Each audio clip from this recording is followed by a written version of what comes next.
Podcasts you love. From people you trust. This is Twit. Hi, this is Leo Laporte, and this is my Tech Guy podcast. This show originally aired on the Premier Networks, Sunday, October 2nd, 2022. This is episode 1932. Enjoy. The Tech Guy podcast is brought to you by IT Pro TV. If you're looking to break into the world of IT, or if your IT team needs to level up, get the introduction you need with IT Pro TV. Check out an IT Pro TV business plan by visiting itpro.tv/twit today. Why, hey, how are you today? Leo Laporte here, the Tech Guy. Time to talk computers and the internet and home theater and digital photography and smartphones and smartwatches and all that jazz. 8888 Ask Leo. That's the phone number, 888-827-5536. Toll free from anywhere in the U.S. or Canada. Outside that area, you can still call, just use Skype. Okay? Okay. 8888 Ask Leo. Website, techguylabs.com. I have to, a retraction. A very rare retraction. Yesterday, Mike and I were talking about Bruce Willis, the great actor who unfortunately has aphasia, which makes it impossible for him to act. And we had reported the story seen elsewhere that Mr. Willis had sold his likeness to a deepfake company out of, where are they? I forgot now. Out of somewhere far away. I want to say Ukraine, but I don't think it was Ukraine. Anyway, Czechoslovakia, Bulgaria, Estonia, somewhere out there. Somewhere. And his representatives shared with the Hollywood Reporter, once he heard the story on the show, Willis's representative said, quote, he has no partnership or agreement with this deepfake company. So there. Deepfake did make a commercial, which aired in Russia, featuring, with permission, featuring Bruce Willis's likeness. But that was a one-off. They can do it. The commercial was last year for a Russian mobile phone carrier. They can do it. Willis said, according to the quotes on the Deepfake site, I like the precision of my character. It's a great opportunity for me to go back in time. And we had the story that they had scanned images of Mr. Willis from the 1990s, from his movies back then, and, Die Hard and Fifth Element. That they were going to, going forward, license it to movie companies and other commercial makers. But apparently that's not the case. So apologies, Mr. Willis. We are great fans. Great fans. So never mind. Elon Musk showed his robot. So last year at Elon's event, they call AI World, or AI 2022 or something. AI is here to stay. AI forever. Last year, and by the way, this event really is mostly to attract engineers to Elon's companies. They had showed a humanoid robot, except it turned out to be a dancer in a robot costume. Well, that's disappointing. This year, they had an actual robot, but it couldn't really walk without a bunch of guys holding it up. It did a few things. It flexed its fingers, made a fist. Why I oughta. Elon says it'll be commercially available for under $20,000 and in a few years. Now, when Elon says under $20,000 in a few years, it means it'll be $50,000 in 5 years or something, so don't get your hopes up. I don't think anybody is. I don't think anybody that I know wants a human-sized, man-sized metal machine walking around their house. And honestly, is this the best robot form factor for his automotive factories? He already has a lot of robots. They're fixed in place. They're bolted to the ground. They're just one big claw that reaches out, picks up the Tesla, turns it around, things like that, lifts it up, moves it, literally flips it over at one point. I think it took two to flip it over. They're that strong. But they make sense. You know, you don't want like 15 humanoid robots come marching in and lift it up. Save that for the Queen of England or somebody. That's silly. And anyway, there are already better humanoid robots, even scarier humanoid robots coming from a company owned by Hyundai called the Boston Dynamics. That's the one that does the dog that runs faster than a human. Yikes. And they have man-sized robots that could do backflips, open doors, say things like, after you, my master. It's terrifying. I don't think anybody wants these. Elon says, naturally, he tweets it, there will be a cat girl version of our Optimus robot. Elon, I don't know what you're smoking, but you should stop. Now, that would be a good time just to stop. Just stop. Don't do it anymore. Stadia, have we talked about that yet? This is Google. This is Google in a nutshell. 3 years ago, they announced a gaming service. Has Google ever done a gaming service before? No. But they said we could do it. This is very typical, by the way, in Silicon Valley. To know absolutely nothing about a subject, but be so cocky, so sure of yourself that, it's just math. We could solve that. Remember when Google and Apple announced at the height of the COVID pandemic applications that would go on your smartphones that would, track your exposures and let you know if you'd been exposed? They still are there. In fact, I've got them turned on both my phones. And I've had one alert. It was after I already got COVID from the person, I guess. But one alert like 3 weeks after saying, hey, you might have been exposed in Seattle. I said, yeah, I think I might have been. I think you're right. I think I was. They just don't work. And this is a perfect example. Silicon Valley going, well, oh, yeah, we can come in. Well, let's step in and fix this pandemic problem. This is why, by the way, it's only a matter of time before Silicon Valley starts fielding, Mark Zuckerberg. I thought he'd run for president, but he's too unlikable. But at some point, somebody's going to step up from Silicon Valley saying, look, we're technologists, we're technocrats. We know how to solve all the problems in the world. Just give us a chance. Just say no, okay? Just don't. Just go back to your little hovel in your $3 million hut in San Jose and just stay there. Stay out of our lives. Anyway, Google created a gaming company knowing absolutely nothing about gaming. And guess what? 3 years later, it's flopped. Oh, what a shock. Stadia, it was called. And I feel bad for people. The good thing about Google is they're refunding all the money anybody paid. No, not the subscription fee. No, sorry. Come on, please. That's going too far. But if you bought a game or you bought their special handy-dandy controller, they were going to refund the money, which I think, that's the least they could do. Because you had to buy a special game controller, and the games you had to buy from them, but you don't own. And actually, that's one of the problems with Stadia. They're shutting it down in January by, I don't think a lot of tears are shed, except for one guy who is a YouTube streamer. His name is It's Color TV with a U, so he must be British or Australian or something. It's Color TV streams a game called Red Dead Redemption 2. It's a good game. It's a great game from Rockstar Games. You play a cowboy. You ride a horse. You shoot bad guys, that kind of thing. He apparently, I don't know how he did this, has 5,907 hours playing the game. That's something like 242 days. Like night and day, like nonstop.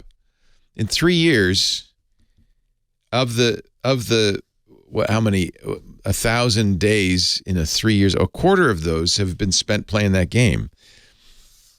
Good Lord. Anyway, he's upset because when Google shuts down Stadia, that character that he has 5,907 hours invested in, whoosh, gone like the wind. Done. He says, you don't understand how seriously miffed I am. He used a different word. Miffed. I'm miffed. For context, these hours are on Google Stadia. Today, Google announced they'll be shutting down the platform. Rockstar Games, please. Let us do a one-time character transfer. I'm begging of you.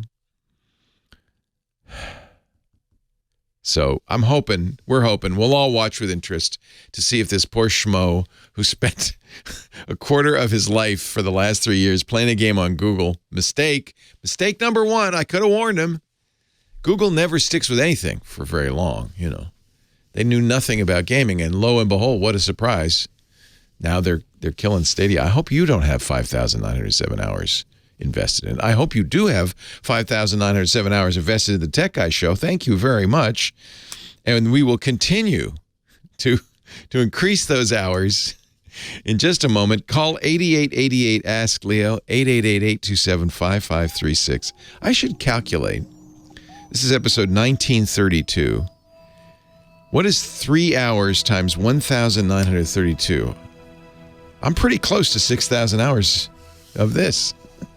Leo Laporte, the Tech Guy.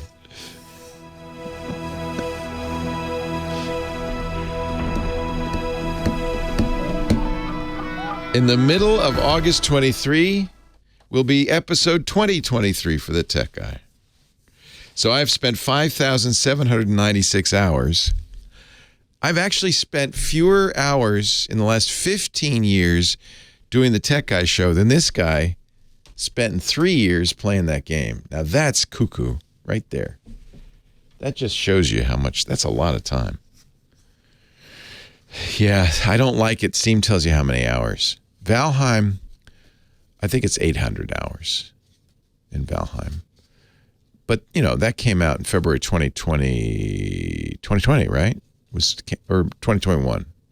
Came out during the pandemic. I think February 2020. So, yeah, and if reruns and substitutes, it's probably a lot less than that, huh? Yeah, man, it's time for Kim Shaffer. She's a phone angel, the unbreakable phone angel. Hello, Kim. The reggae Kim. Hello. I don't think I can try and do that accent. I got to find my hat. I got my. Do you have dreads in there? I have a dreads hat, yeah. That would be awesome. Next time Professor Laura plays that song, I'll wear my dreads. How are you, Kim? I'm good. How are you? I'm good. Very good. How are the illegals? You knew that. How did you know that's where I was last night? Because you talked about it. Oh, did I? Okay. I have no secrets. Yeah, I went to see a band last night. Danced. Danced Told my wife, we got to go home now. I got to be the tech guy in the morning. Can we go home? Because we've got to be here so early at 11 a.m. 11 a.m. Oh, yeah, I do.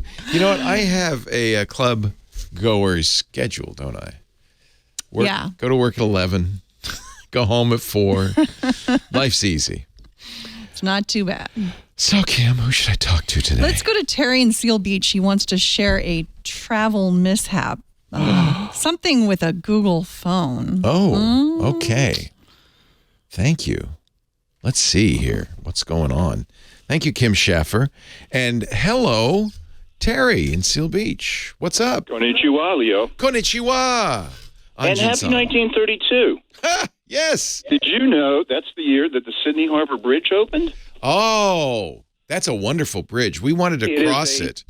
But I can't count the number of times I've walked over that bridge. Well, you can also, though, did you know you can go up and over? You can go on the yeah, but that's a couple $100, and it's a little higher than I want to go. When I can stay on basically Termafera.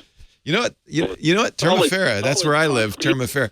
You know that when you do that, because we wanted to do it, unfortunately, our son was just under 18, and so we couldn't. But we went up, we got in line. They put you in an orange jumpsuit. Yes. And they take away all your phone and stuff, because they don't want you dropping it off the bridge. Exactly. Yeah.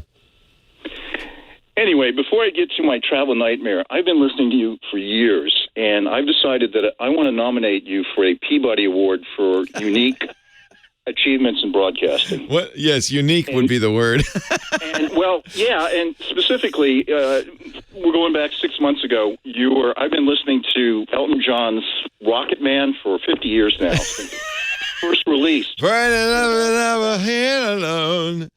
Well, even better than that, about 6 months ago, as you were introducing Rod Pyle, you actually clucked that song like a chicken. You remember that? I did? Wow, that deserves a Peabody Award for sure. I did not. I did not. You just wanted to do that on the radio. You were talking about chickens during the break before that. So it was. Did you have a bet? Did you have a bet with somebody? I can go on national radio and cluck like a chicken. You won that bet.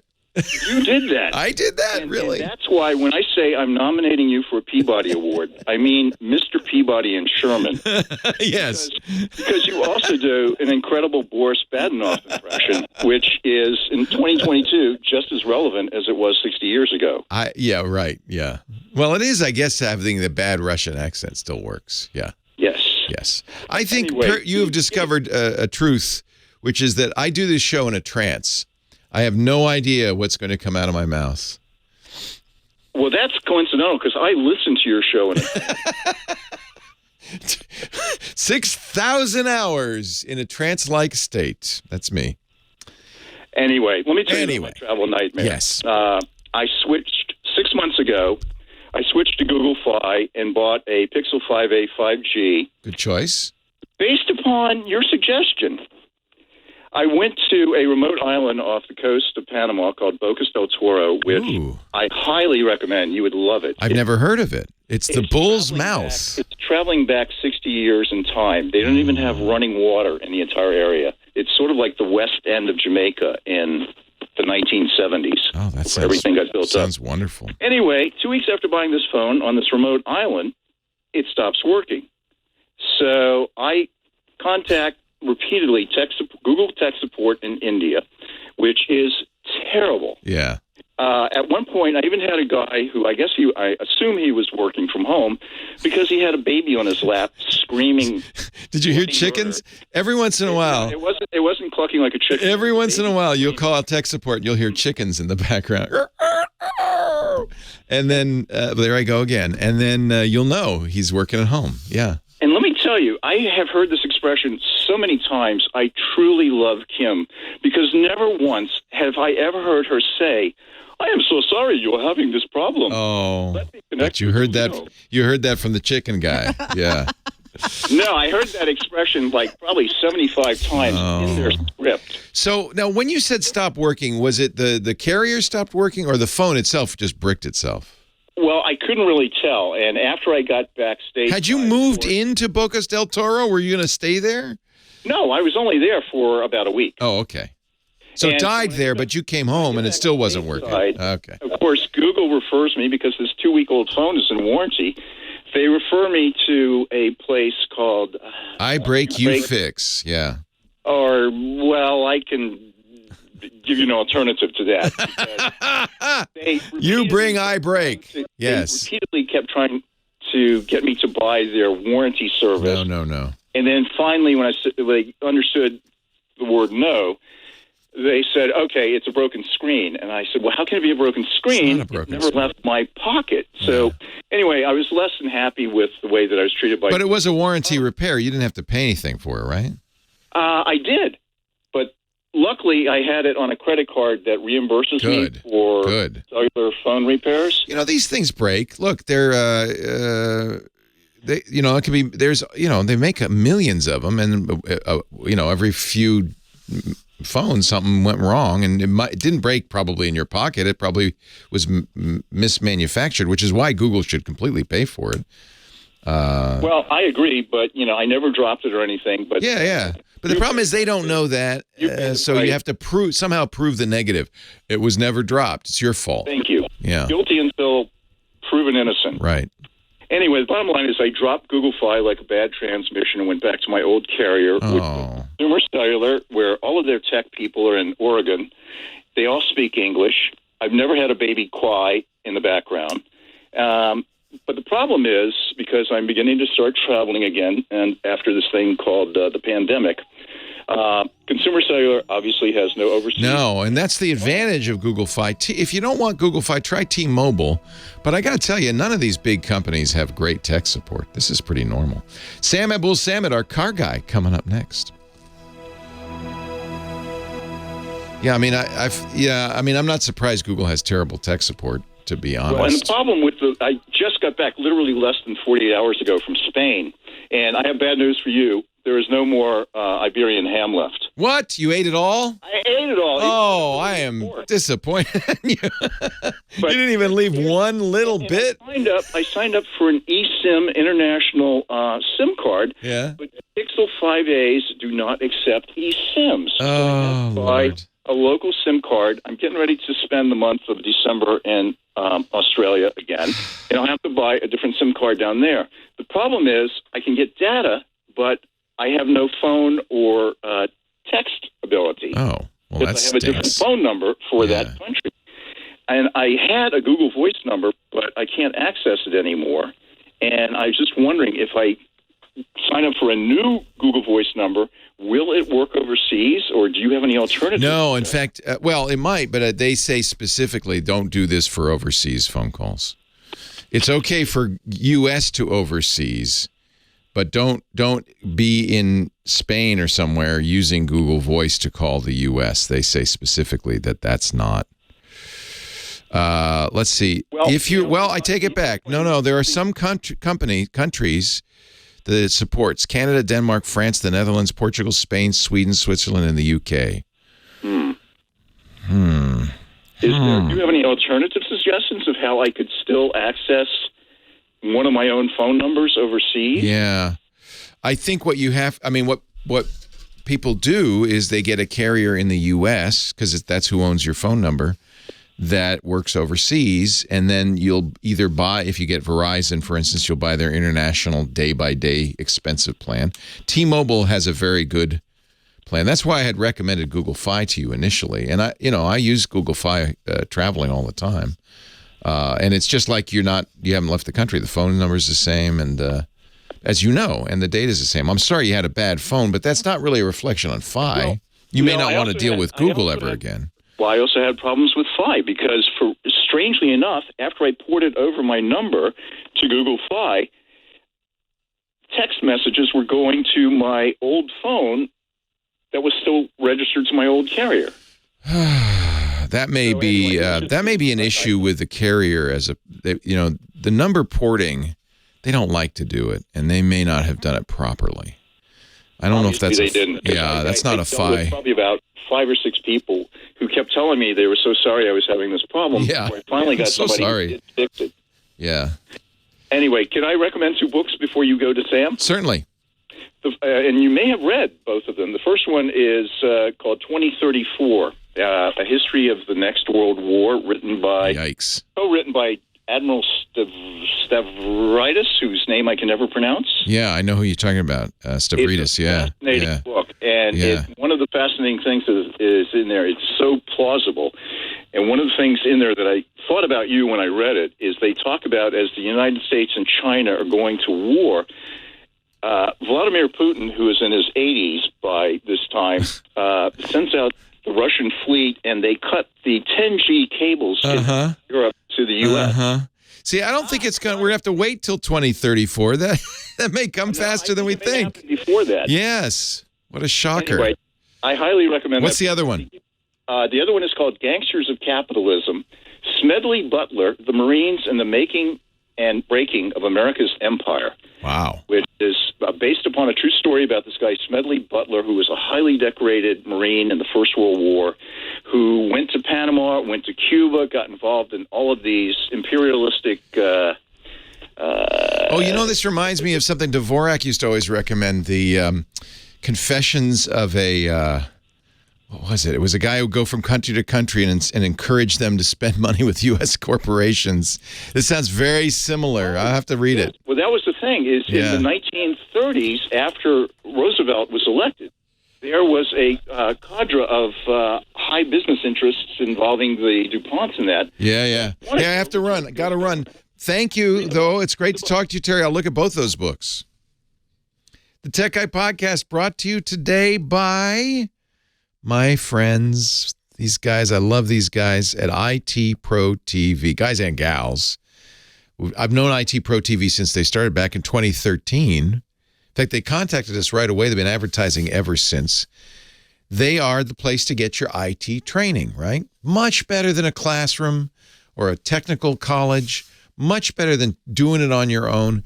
Engaging instructors who who make IT interesting and fun because they're experts and their passion shows, right? They really communicate it. Now, I mentioned IT Pro TV many times for IT people wanting to get into IT and IT professionals wanting to keep their skills up. But I do want to mention also the IT Pro TV business plans. Because if you have a business and you have an IT team, you know it's really important that that team keeps up to date. You want them to be up to date on the latest security, networking, desktop support, all of that. IT Pro TV is a benefit you can give your team that will pay you back again and again and again.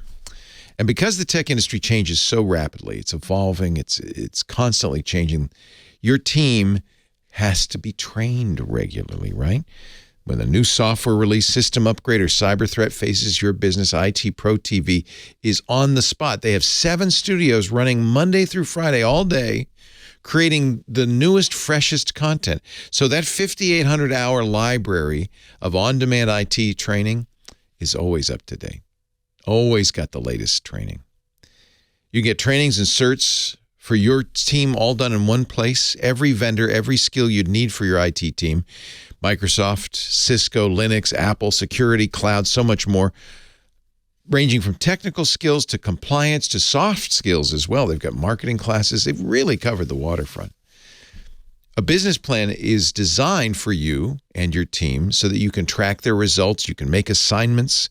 You can assign an individual course. All the courses, by the way, 20 to 30 minutes. People love it. It's engaging content. It's really well done. So it's a nice benefit to give your team. They appreciate it. It's not like they're going to, oh, yeah, thanks, right. Okay, I'll watch that someday.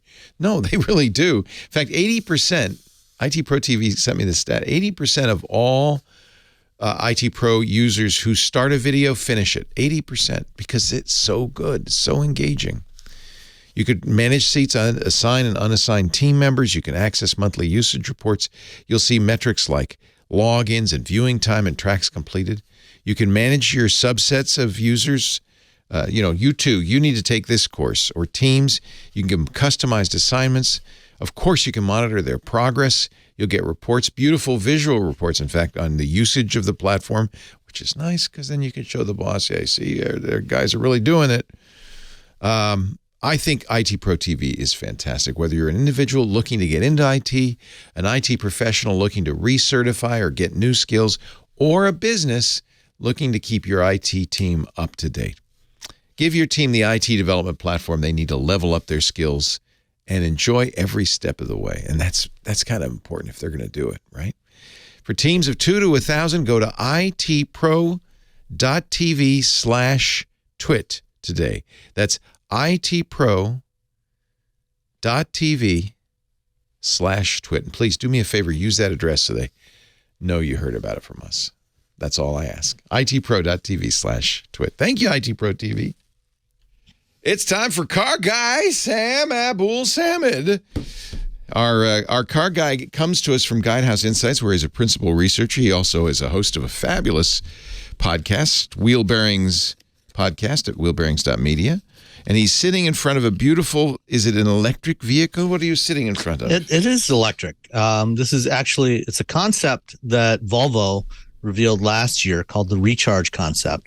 But this is generally considered to be a preview of the replacement for the current XC90, which is their flagship, their larger SUV flagship that they sell today.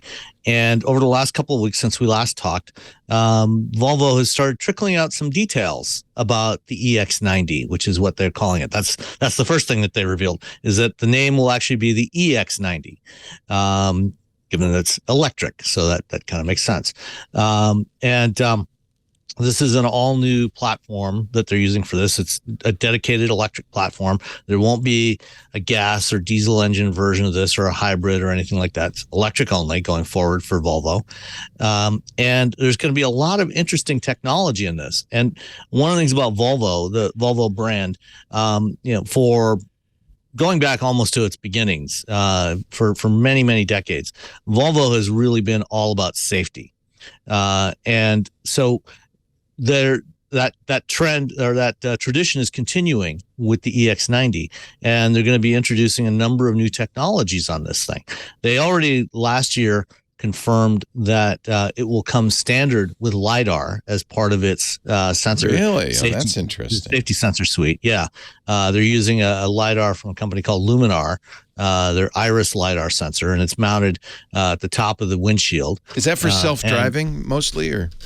Well, actually, before they get to self-driving, it's probably going to be at least another 2 or 3 years before they get to something that can be described as self-driving. But they're using it as part of their driver assistance system. They're going to use it, to support their automatic emergency braking and other features. So it's really more about safety to begin with than convenience. They're still working on the automated driving components of this, and they'll release those as over-the-air updates if and when Volvo engineers are satisfied that it is actually safe enough to release to the public. Unlike, rather than using the public to test their software, they're doing it themselves. There's a good idea. It's an odd concept. It's kind of unique, but it's generally worked for about 100 years or so.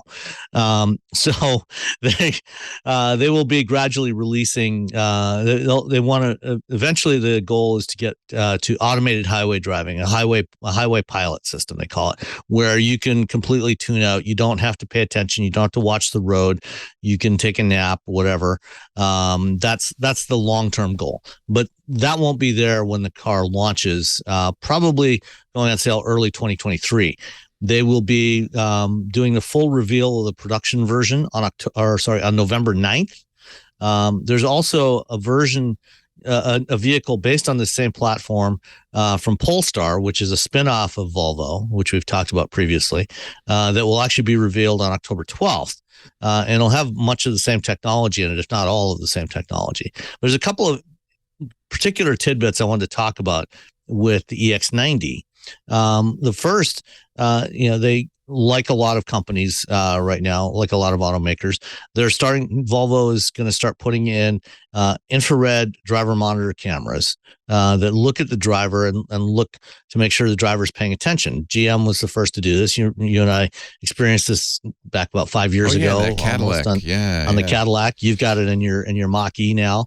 Well, I don't. But someday I'm gonna. Yeah, I'm sure. Well, you've got the sensors there. I got the sensor. Maybe when you take your car in for service, they'll update the software for you and get you the Blue Cruise turned on. But actually, even when you're using lane centering, I think it should already be using those infrared cameras to look for driver attentiveness. At any rate, the systems that are in the market today, they're only using these cameras to make sure that you're watching the road when you're using any of these driver assist systems, hands-free systems. And so if you look away from the road for more than a couple of seconds, it'll start to alert you and say, hey, watch the road, keep your eyes on the road. And what Volvo is doing is they're going beyond that. They are, and during the presentation that they did a week and a half or so ago, they described that component as visual distraction. So if you're looking down at the screen or looking at your phone or looking at a passenger, they call that visual distraction. But there's also another form of distraction that they're going to be trying to detect, which they call cognitive distraction. And I'm sure that there have been times, even driving just a conventional vehicle, when you're driving, you're on a long highway trip. Yeah. Your eyes are technically on the road, but you're not really there. Your mind starts to wander, if it's a long, boring drive. That's cognitive distraction.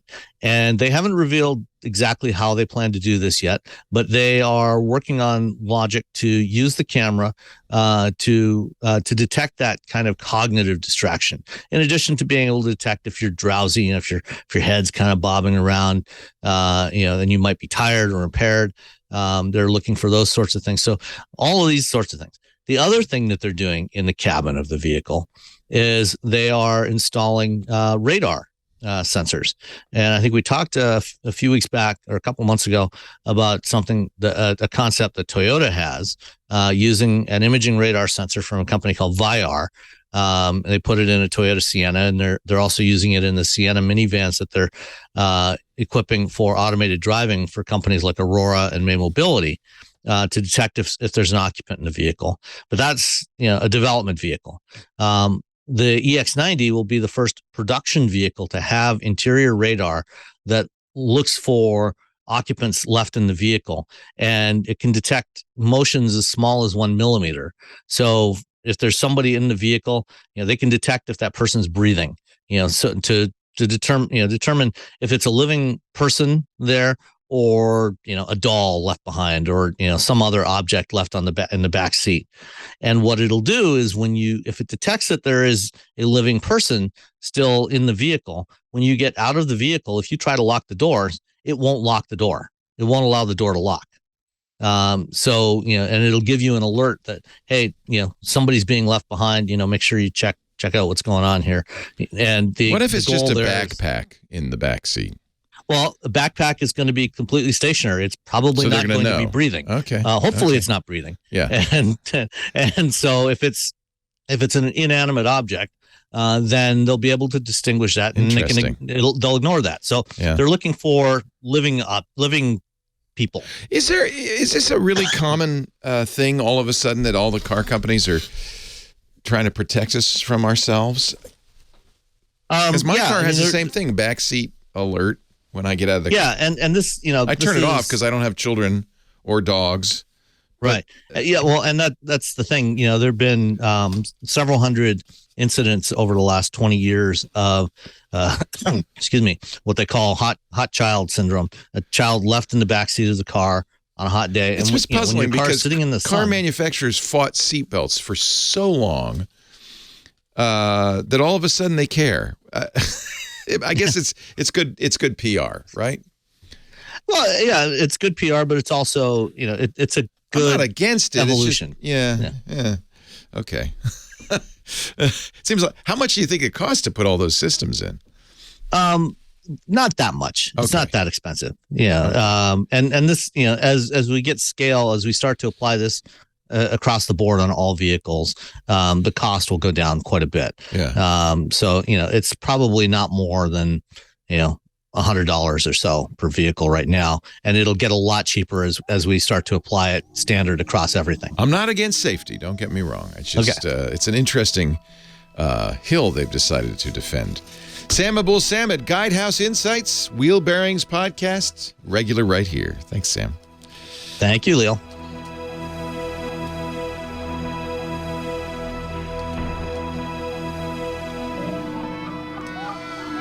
Now, ladies and gentlemen, the Sam Abuelsamid Show gets underway. If you could stick around. Yeah, sure. So let's see. Graveyard Tuba says square wheels are too bumpy. Yes, that is generally true. Yeah, we don't want square wheels. No, that's a bad idea. Yeah. M. Heiss is asking about pricing on the Polestar 3 and the EX90. If it follows the XC90, it will be really expensive. So we don't know pricing yet. This will not be an inexpensive car. Volvo and Polestar are premium brands. They're luxury brands. So this car will probably start somewhere in the neighborhood of $60,000 to $65,000. And that's comparable. If it starts at that price range, that's comparable to a Cadillac Lyriq or something like like a BMW EV. So we'll probably have a better idea of pricing later in the year. I don't think that they'll announce pricing when they announce the vehicles over the next month or so. It usually comes closer to the on sale date, but they might. Let's see. Tech Dino says no more children killed in hot cars. Yeah, and that's exactly the goal here. There have been moves to regulate, to mandate some sort of technology to detect if children have been left behind in cars. There are a number of things that have been done by various manufacturers. One of the solutions that Nissan came up with a few years ago was, and I think a couple of other manufacturers are using it now, is to track as doors are opened and closed on the car. So, for example, if you open the rear doors on the car and close the rear doors, and then you open the driver's door and you get in the car, and then you get out of the car and close the driver's door, and you if you don't open the rear door again, then it will honk the horn and give you an alert, say, hey, make sure you take a look in the back seat, make sure you haven't left anything behind. That's one approach. Some companies have actually used sensors built into the seats to detect if there's something in this, on the seat. Again, the problem with that is you can't distinguish between a backpack that's been left there or a child that's been left there. Kid may have fallen asleep. You don't want to wake the kid up. So you leave them in there. But on a really hot day, the car acts like a greenhouse and it gets very much hotter inside than the ambient temperature outside. And so the goal here is to try to alert parents that there's somebody left behind, whether it's a child or a dog, or anything alive, to not leave that person or animal in the vehicle. And one of the ways that one of the things you can do, somebody mentioned, Tesla has the dog air conditioner, and on the screen, it'll display that the AC is on if you've deliberately left your dog in there. This is one of the things, with the sensors, you can detect, okay, is there something alive in the vehicle or someone alive in the vehicle? And then it can automatically turn on the air conditioning, especially because it's an EV, it's much easier to do that.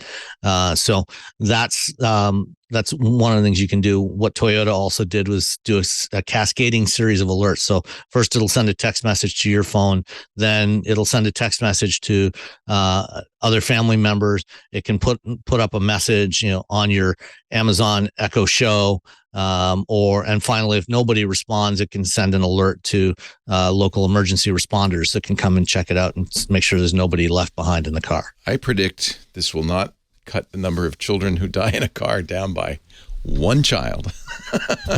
And meanwhile, I'm paying for it. Yeah. Unbelievable.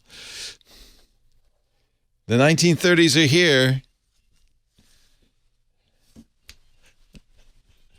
It's nice to know that thanks to Professor Laura and iHeartRadio, or iHeart, whatever we're called, that now some poor jazz composer from the 1930s is going to get a check for 52 cents in the mail. We are in episode 1932. So I like this idea.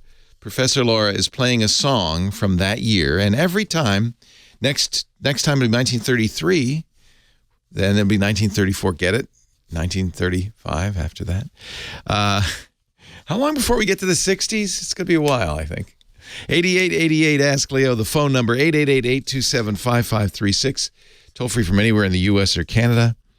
Karen on the line from Pinon Hill. Is it Pinon? Pinon Hills, California? Pinon. Okay, thank you. I'm glad to know now. I won't get it wrong next time. Hello, Karen. Hello. I'm having problems with my password for AOL on my iPhone. I don't know what I did. You didn't do anything. I've been getting calls like this for the last year. AOL changed how you sign in. So it's nothing you did wrong. But you can't use you have an AOL Mail login and password, but that no longer works on AOL Mail. You have to get what's called an application-specific password from you go to the AOL site. So you could still log on to your mail on AOL using your regular password. But when you use other people's applications, a lot of companies do this now. It's a security measure. You use instead of giving, in other words, their fear is, we don't want you to give your password out to anybody. So instead of giving your password out to anybody, you generate on the AOL website a special password just for Apple Mail, which you use from now on. So I'm not using Apple Mail. I'm using AOL. Same thing. So okay. I'll put a link to the help.aol.com page in our show notes at techguylabs.com. But if you just search for AOL space application space password, you'll get right to that page, and they'll explain what you need to do. Okay, and then I have another quick question on PDF and Word documents. Yeah. I have a Word document that when I try and bring it up in Word, I have to go from my search for a particular document, bring it up, even though it says it's a PDF, it'll bring it up in Word. But when I save it in Word, it doesn't save it. It goes back to the PDF format. Yeah. So Word will open PDFs as a convenience to you. There are many programs that will open PDFs. But a PDF, portable document format, this is something that was created by Adobe and is primarily supported by Adobe. Although because it's so incredibly useful, in fact, I really encourage people when they're sending out documents not to send out Word documents because not everybody has Word. But as far as I know, every computer can read a PDF file and display it. The other advantage of a PDF file is unless you specifically allow it to be, it can't be modified. So it's a great way to send out contracts. You can sign it and send it back, but you can't like change the terms of the PDF. And that's because a PDF is a picture, not words. Again, this will depend on how it's generated. But in this case, if it's been generated as a standard PDF, which is just a picture of a document, that's why you can't really open it as a Word file. You don't have access to the text of the document. No, I can open it as a Word file. I can't open it as a I can't open a Word file in PDF. Is the extension on the file DOC, DOCX, or PDF? The thing after the doc. It's a DocX file. Okay. So that's a traditional Word file, and you're opening it. That's the extension, but it's not saving it as the Word extension. It's saving it as what? As a PDF. And you've tried Save As to change the file format? Yep. And it won't. It will only save it as a PDF. Yes. But, even though it's labeled .docx, it sounds like it is a PDF, not a docx. You can change the extension. Word will say, oh, let me open this Word file. Oh, it's not a Word file. Well, it's a PDF. I can open that. So it opens that. That's probably why it's not letting you save it as a Word file. It's not a Word file. Oh. So if I send out, I received a document. If I send the document back out, like I make some changes and save it, if I send it out, like if I email it to myself, I can't open it. Oh, interesting. Huh. Yeah. So here's a test to see if it's truly a PDF. Try opening it. You're on Windows, I take it. Yeah. Try opening it in Microsoft's Edge browser. That's the default browser on Windows these days, and it also opens PDFs. So drag it to the Edge icon and open it that way. If it displays, it's probably a PDF. And it may be, PDFs are funny, and you can set it, for instance, that it can't be modified. And so maybe is this a document that somebody sent you? It's a resume file that I had a resume prepared. Got it. Do for me, and she sent it to me. She blew it. Both a Word and a PDF. Yeah, I think she blew it because I think she sent you what she thought was a Word document, but it was the PDF. Because you want to modify your resume, obviously, unless she's being cagey and saying, "Well, you can only modify it with me." Well, I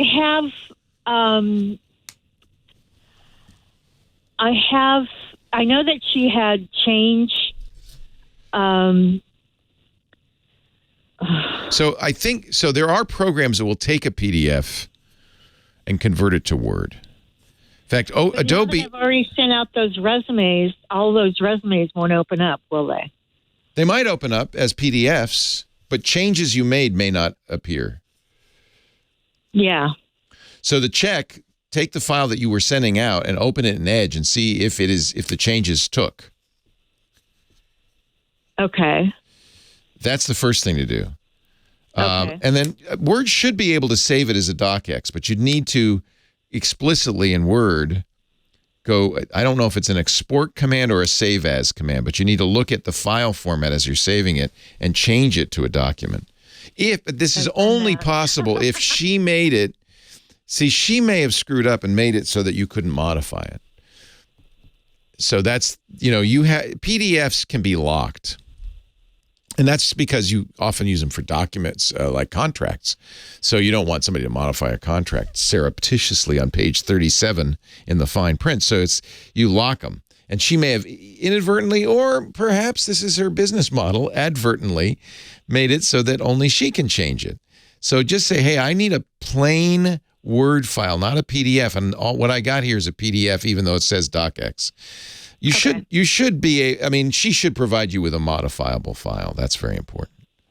Okay. Yeah. And if you cannot save it changed, then she has locked it. Okay. All right. So there's no way for me to go and unlock it. I can't. I'd have to look at it. I think, if it's not locked, if it's not explicitly locked, you can open it in Word and save it as a Word document. Word will convert it. But again, if it's just an image, see, PDFs can contain the text, but they can also not contain the text. There's all sorts of funny things with PDFs. So you should be able to open it. If it's just a graphics file, it'll open as a graphics file in Word, and you won't be able to get the text out. You'll have to use something called optical character recognition to read the text. If the text is embedded in the PDF, then Word will open it and give you the text and allow you to edit it. But ask her to send you a Word file format or an RTF, rich text format file. That's something you can open and modify. And I think what she did is inadvertently sent you a PDF in both of those files. I would guess that's what happened. That's my best guess. 8888 Ask Leo. More calls right after this.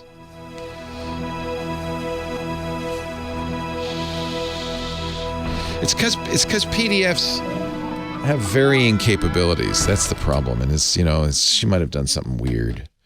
All right, Sam, all yours. All right. So let's see.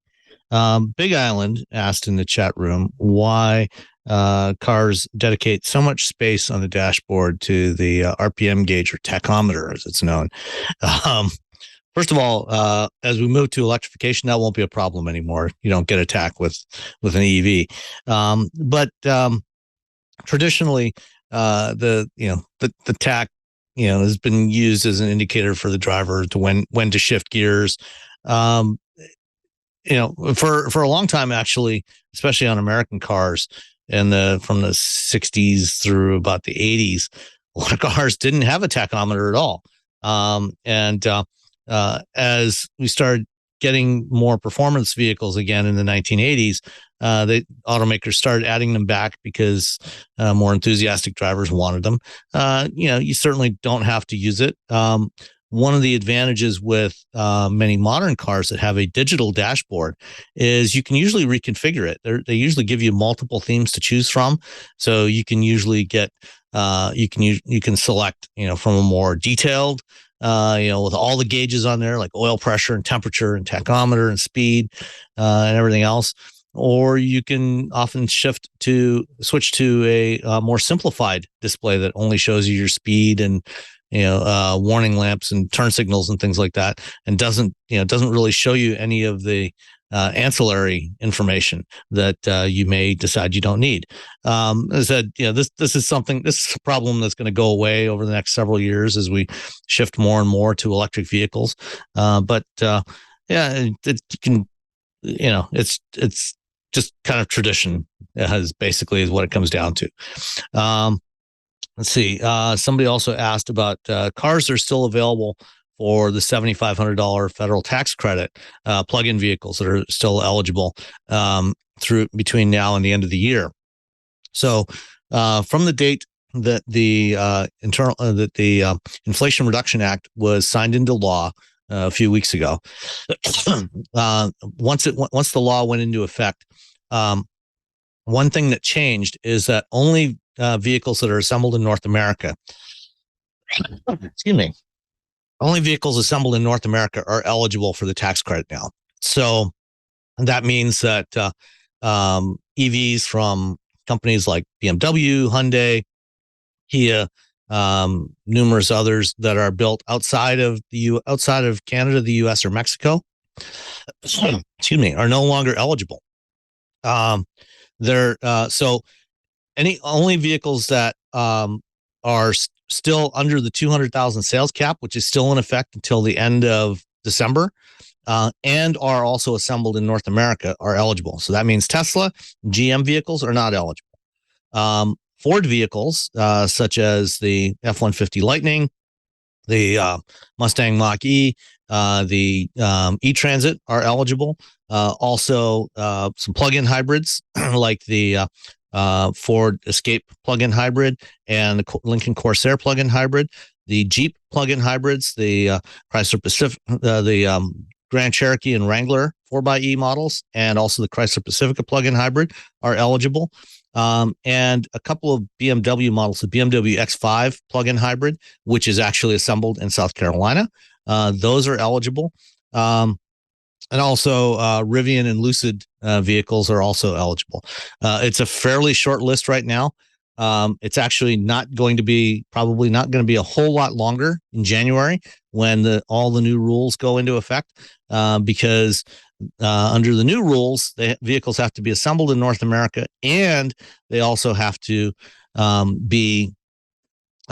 contain battery components and battery materials that are either sourced in North America or from a country that has a free trade agreement with the U.S. And the percentage of that content starts at 40% in 2023 and ramps up by 10% every year through 2027 when it gets to 80%. So the number of vehicles that qualify is going to be fairly limited. But one of the things we're at least initially, one of the things we are seeing is the industry is moving aggressively to localize more and more battery production, which will help. So starting next year, some of the GM EVs, like the Chevy Bolt, which I forgot to mention, the Bolt and Bolt EUV are also they're not eligible right now, but they probably will be eligible in January because they do have North American built batteries, and the 200,000 sales cap goes away. For Tesla, right now, the only vehicles that might be eligible from Tesla next year will be the Model Y. Because starting in January, you have not only the content rules, but also the price rules. The base Model 3 actually uses a Chinese-made battery from CATL, so that one's ineligible. All the other Model 3 variants are over $55,000, so they're disqualified. The Model Y currently uses U.S.-made batteries and is under $80,000, which is the price cap for SUVs and trucks. So it's all really complicated. Let's see but other companies like Kia and Hyundai are moving to shift some of their plug-in vehicle production to North America sooner than they had originally planned, and that will make some of those vehicles eligible again. Let's see. Web 3139 asked about hybrids that don't track your speed. So I guess in terms of reporting your speed, any vehicle that does not have connectivity turned on wouldn't be able to report your speed anywhere unless you opt in for one of the insurance discount programs where they monitor your driving behavior. Most insurance companies offer this now, and they typically do it through a little adapter dongle that you plug into your diagnostic port under the dashboard, and it transmits your driving behavior data back to the insurance company. And as long as you don't speed too much or drive too aggressively, you'll be able to get discounts on your insurance. However, a lot of companies are now shifting to getting that data directly through the manufacturer, through the connectivity systems like GM's OnStar, Hyundai's BlueLink, and Ford's Ford Pass Connect system. The one way to get out of that is you can opt out of the connectivity. You can have the connectivity turned off. And it's basically, there's a cellular data modem in your car. You can have that turned off, and then they can't track your information. The other option, of course, is to just buy an old car that doesn't have any of that stuff like I do. So that's another option. But for more and more new cars, that connectivity is built in as standard equipment. So there's not much, all you can do is have it disabled. It's otherwise it's there by default. Let's see what else. CR1 says the tax credit is minuscule to the cost of a new electric vehicle. It's the tax credits are modest compared to the cost of a lot of the EVs that are on the market today, but there are also more affordable EVs coming. You've got the Chevy Bolt, which now starts at only a little over $26,000. Next year, the Equinox EV is coming out, which will start at $30,000. So up to $7,500 tax credit on that. Would be pretty substantial. That gets you down into the low 20s, or with a Bolt under $20,000 potentially. Twisted Mister says, just buy a BZ4X and drive it till the wheels fall off. That is an option, but of course you can't actually buy it right now until Toyota fixes that wheels falling off problem. Hey, can you hang on for our first call, because she's got a car question. Sure. Okay. Well, hey, how are you today? Leo Laporte here, the tech guy. Time to talk computers, the internet, home theater, digital photography, smartphones, smart watches, self-driving vehicles, electric vehicles, and all kinds of vehicles. 8888 Ask Leo is the phone number. I say that because our car guy, Sam, has decided to stick around and help us out with our next caller. 8888 Ask Leo. Website, techguylabs.com. That's where the show notes go. There'll be links there to anything we talk about, so you don't have to write anything down. Now, let's see. I think it was Linda from Los Angeles next. Hi, Linda.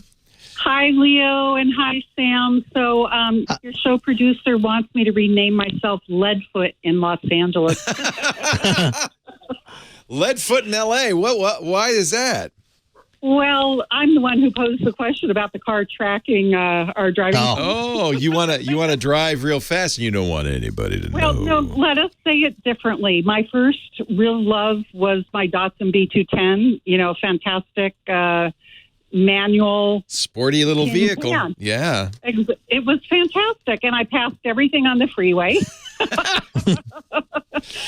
And in later years, adult years, I've been a leaser for 30 years of cars, and 3 and 4 year stints. So I've had Integras and Lexus, and I'm in a car that I have a separate question about before we get off the call.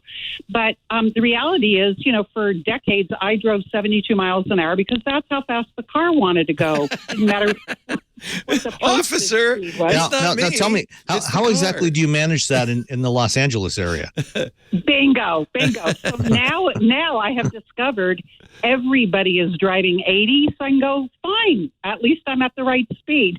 I'm in the pack. But the reality is, if I'm driving that fast later at night and I'm the only one for a stretch, I could be pulled over.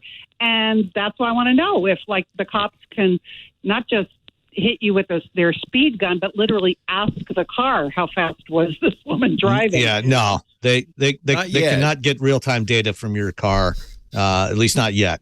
I imagine they'd love to, though. Yeah, none of that information is available, and generally it's not. It's not even something that's tracked. Tesla tracks it, but they would not want to give up. Those are valuable pieces of information. They'd have to be forced to give that information up. Right. Yeah. Well, I mean, the thing is, if an automaker is tracking that information, then if they get a subpoena or a court order, they would have to give up that information. Right. And generally, they don't. They don't track that because it's not something that's typically useful. Now, I mentioned, the driving data, that is shared with insurance companies. Some automakers are now doing direct partnerships with insurance companies so that instead of using a little dongle in your diagnostic port, they can get that data directly from the vehicle, from the telematics system and share that.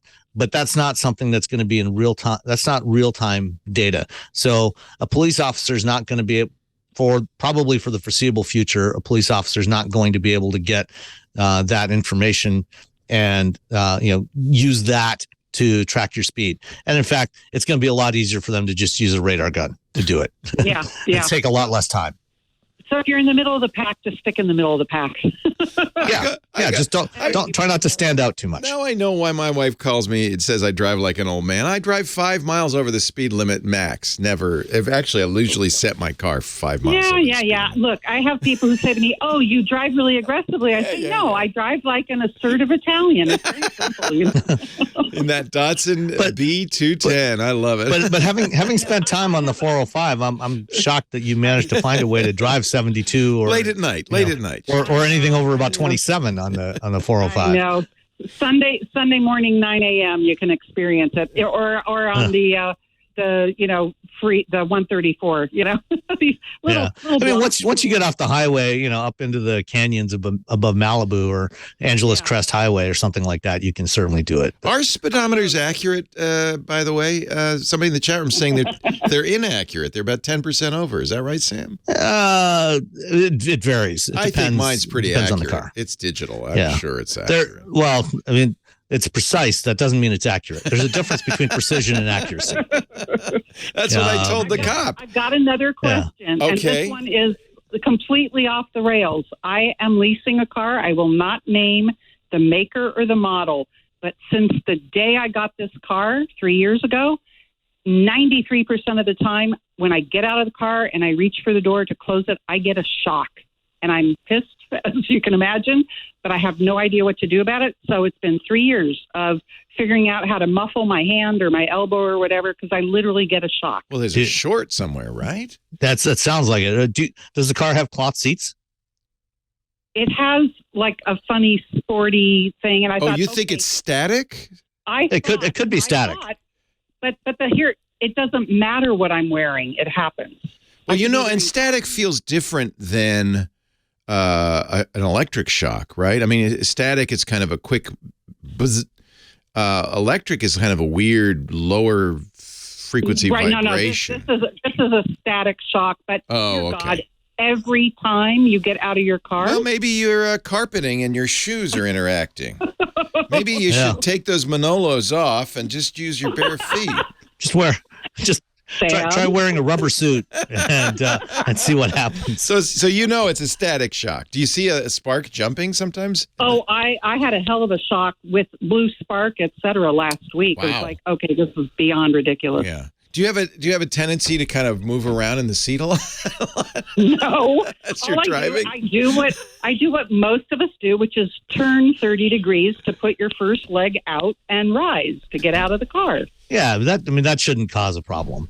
It is possible that there's an electrical short somewhere, but if that was the case, you would probably also find that your battery is dying prematurely. No. The other thing, I'd be very careful at gas stations, because this actually can cause that's good point. Explosions at gas stations is something to be careful about. They do sell.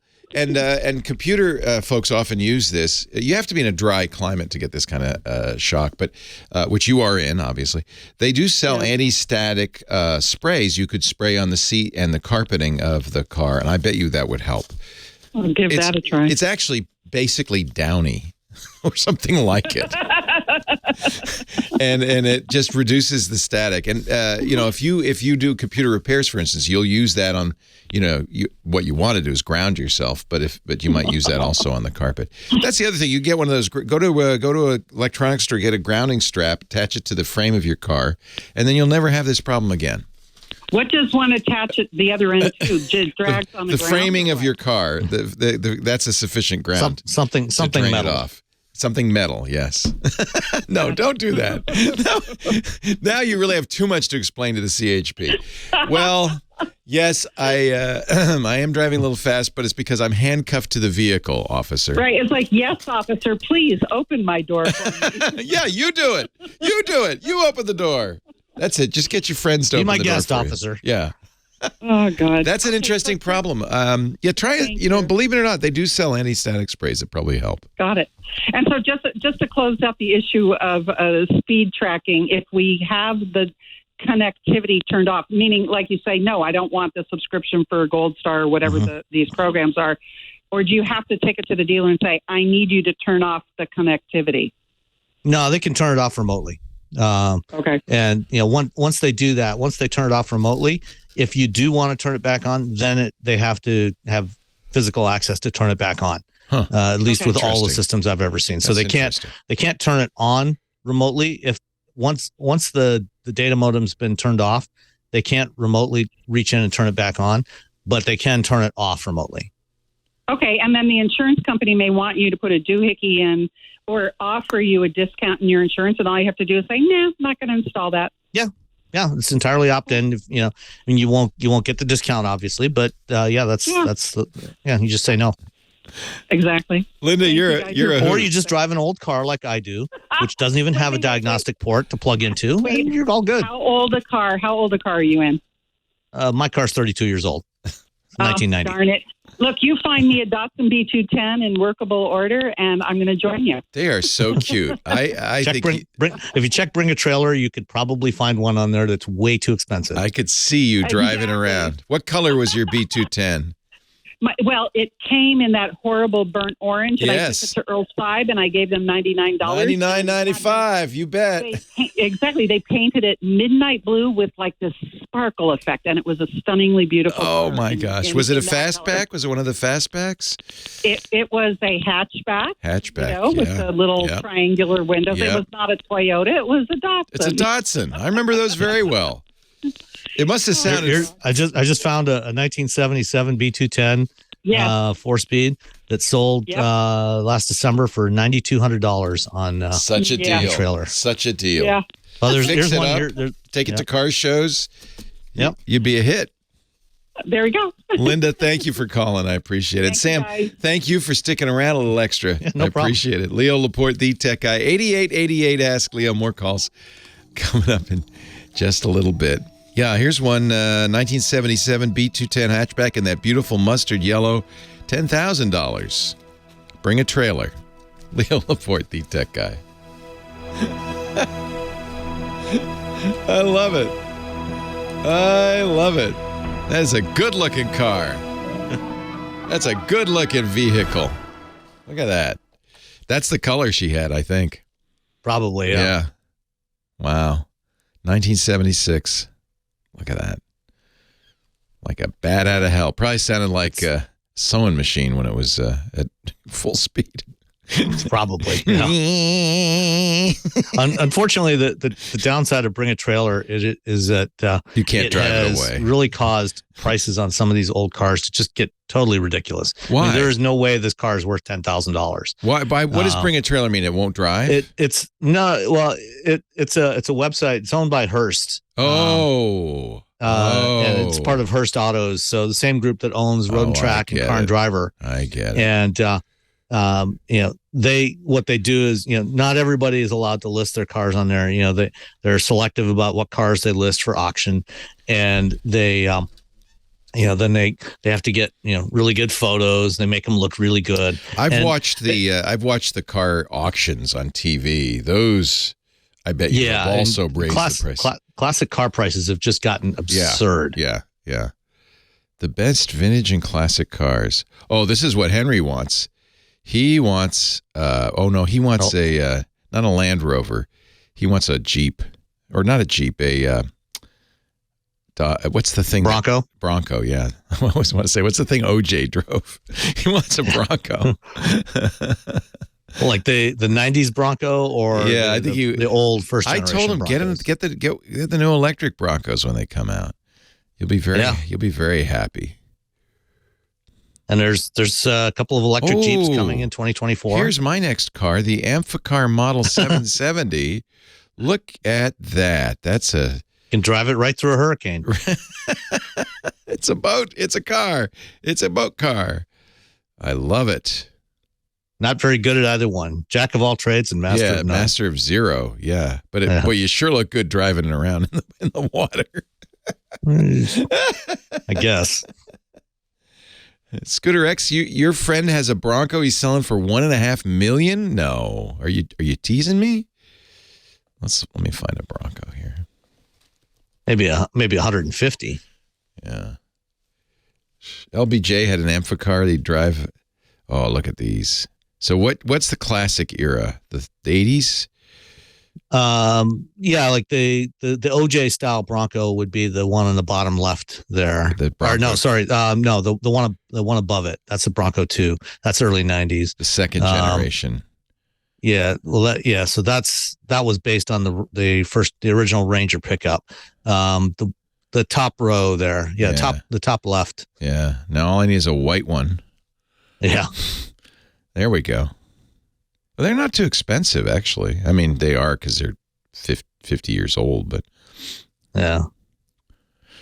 So, I wouldn't recommend spending that kind of money on a Bronco. He probably wants not that orange. An orange. Look at that. There you go. It's a hipster. He's a hipster. Yeah. He just got a big book advance, so he can afford it. Oh, really? Yeah. Good for him. Yeah, I'm proud of him. Thank you, sir. All right. I'll talk to you next week. Appreciate your extra duty. Take care. No problem. All right. Bye-bye. Leo Laporte, the tech guy, 8888. Ask Leo, the phone number. I want to talk tech with you. If you've got a question or a comment or a suggestion, that's what we're here for. Pete's on the line from West Hollywood, California. Hello, Pete. Hi, Leo. Welcome. Well, thank you for taking my call. I listened to you since episode 1. Wow, 1,931 episodes ago. Yes, Thank you, first sir. was shocked that I missed the other guy, and then I got in love with you because you're much better. Well, I really appreciate it. Yeah, the other guy, Jeff Levy, was a legend, of course. He passed a few years ago. But yeah, I got the call in 2004 from KFI. They said, Jeff's going across town. We need a tech guy. Can you come? I said, I'll be there. I got my headphones. We'll broadcast. So thank you for listening all that time. It's been a long time. Oh, yeah. I listen faithfully. Thank you, sir. I appreciate it. I have a problem. My wife's Instagram was hacked. Oh, no. And the email is changed. And wondering if we can get it back. You have to go to Instagram, and they're going to ask if, ask you to prove that it's yours, because, of course, they have a problem because they don't want other people to come to you and pretend, come to them and pretend they're you and say, oh, my account's been hacked, give it to me. So they changed the email, which is your backup, right? Yeah. When this happens, they do send an email to the original email. So you might look in her mailbox from security@mail.instagram.com and see if she got an email. Did this happen recently? About 2 weeks ago. I've been trying. We got emails. We tried it, and now email is going to the other email. Yeah. But before they do that, before they change the email, they will send this email to the old address. Almost everybody does this, saying, hey, just heads up, we got a request to change the email. We did, but if that's not you, respond to this message. So that's the best thing to do if this happens is look for in your old email, her email address, look for a mail from, and it'll come from security@instagram.com. So look for something from Instagram that's security at Instagram, and that will give you an option to undo it. Now, it may be too much time has gone by, but just in general, everybody listening should know when you request to change like that, almost everybody sends out an email to the old address just in case, saying, hey, we got a request to change this email. Is that okay with you? There are other ways you can do this. You can contact Instagram support. And they may say, well, we're going to need you to take a video selfie and confirm your identity, maybe hold up a driver's license, that kind of thing, because they don't want somebody else to come along and do that. So there's a whole page of stuff that Instagram tells you if your account's been hacked. If you just search for Instagram hacked, for me, it was the very first thing that popped up.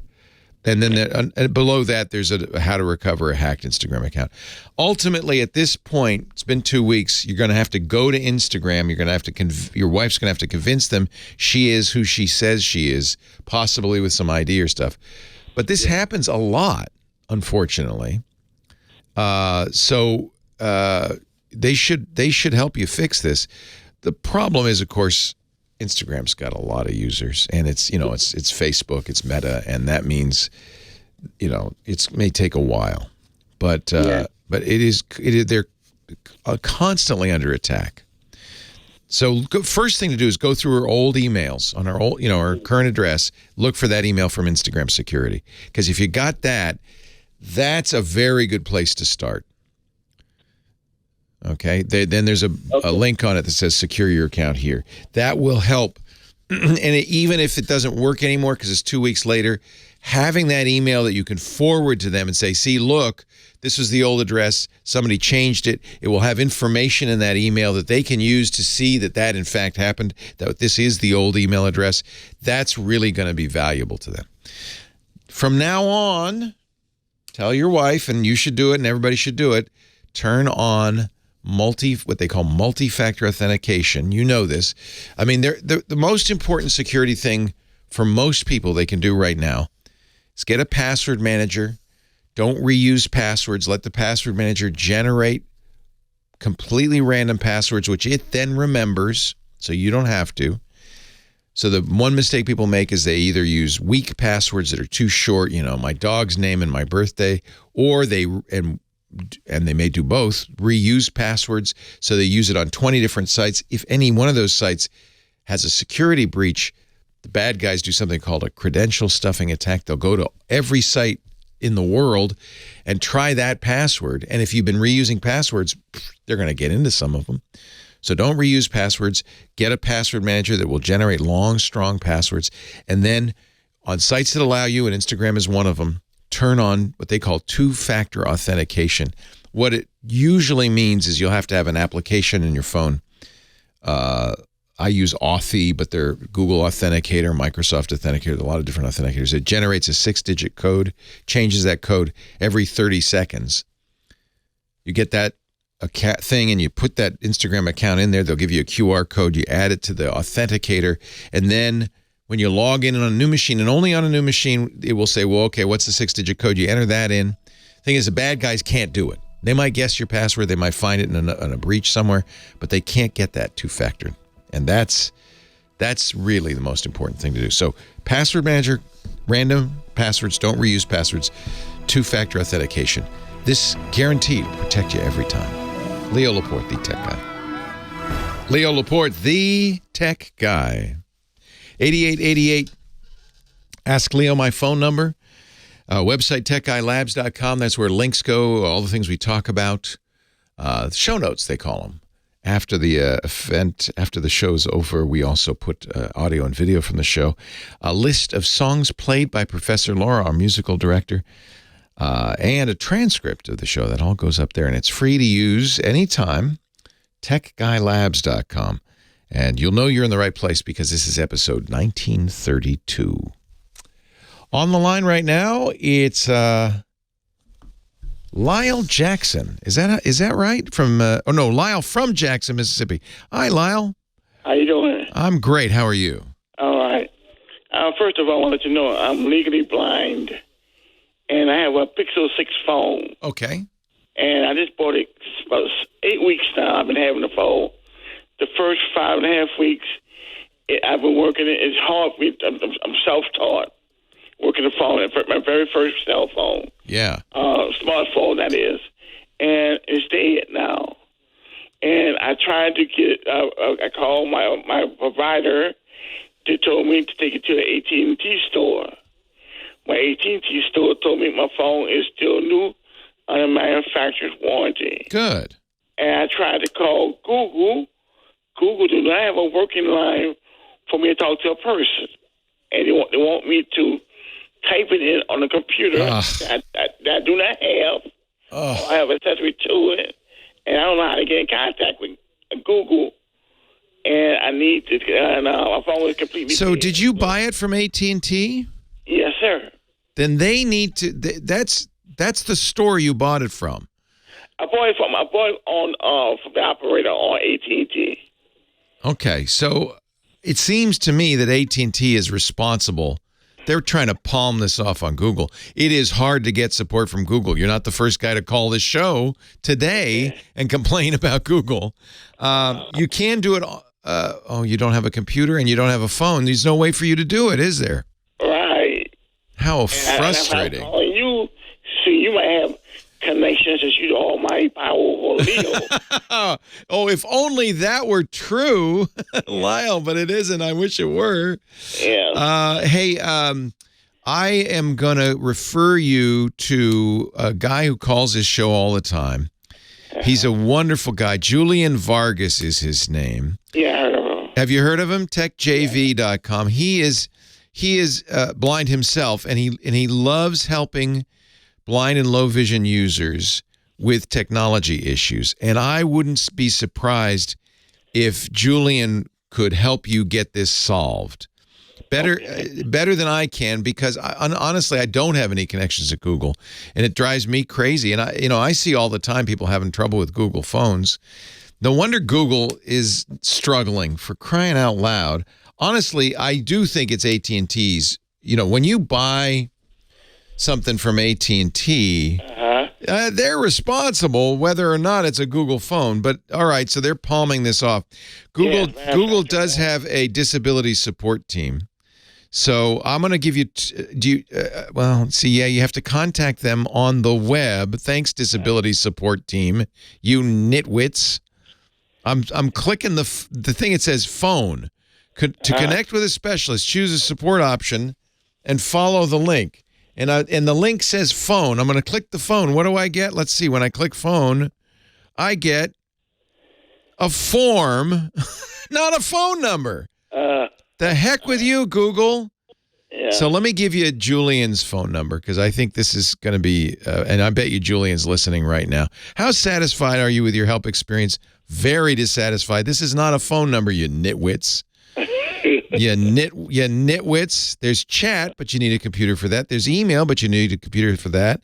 Right. Do you have? You need a phone to have the Be My Eyes app, which is a great app, but you need a phone that works for that. They don't have a phone number on this page, and when you click the phone thing, it gives you a form.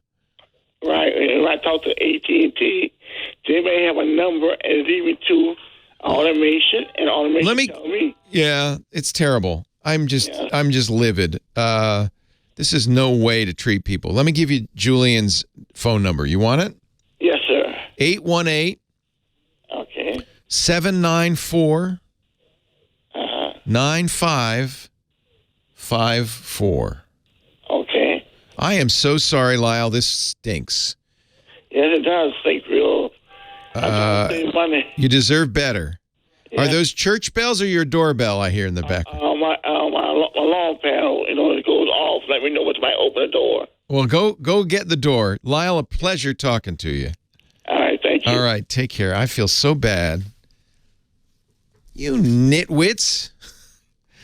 This is their accessibility page, right? This is the page Google creates for people with disabilities. Let's say, like, maybe you're blind. So it says contact the Google Disability Support page. Oh, team. Oh, good. Oh, I can contact them. I can call them. Let's see. To connect with a specialist, choose a support option and follow the link. Okay? Phone. Talk to a specialist. Click the link. What do you get? You get a web-based form. And they call you. So that's another thing you could do, Lyle, is go here and give them your phone number. At least, I mean, I can't say I give them high marks for that. But at least they say they will call you. And honestly, I think AT&T is really passing the buck here. This is increasingly a problem, though. I've heard about this happening before, where you buy something from a vendor and there's a problem with it. To say, no, sorry, you have to go to the manufacturer for support. We're not responsible. Well, excuse me, you got the money. I gave you my money. Maybe I should you give me my money back. I'll go give it to the manufacturer instead. You sold me the thing. You do consumer laws not protect us here? Boy, you'd think they do a better job on their disability support page. I'm so sorry, Lyle. And of course, he's in a really bad spot because notice all these companies assume that you have a computer. Oh, your phone's not working. Oh, just go online and we can help you. What if you don't have a computer?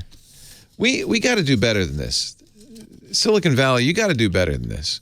That's what we were talking about at the beginning of the show. Silicon Valley is in a bubble. They're not real people. The rich, as F. Scott Fitzgerald said, are not like you and me. They're not. They live in this fluffy cloud-lined world where the sky is always blue and everything always works, and they don't understand. Well, don't you have a computer? Go to your computer. Fix it. Just go to your computer. Fill out the form. We'll call you. No, I want to call you. I don't have a computer. Makes me angry. Just makes me mad. Anyway, thank God for people like you, Julian. I know Julian listens. techjv.com. He's come on the show many times. His email, help@techjv.com. I gave out his phone number. He's come on the show many times saying, no, I will help people. I will help blind people with disabilities. He loves doing that. So I appreciate it.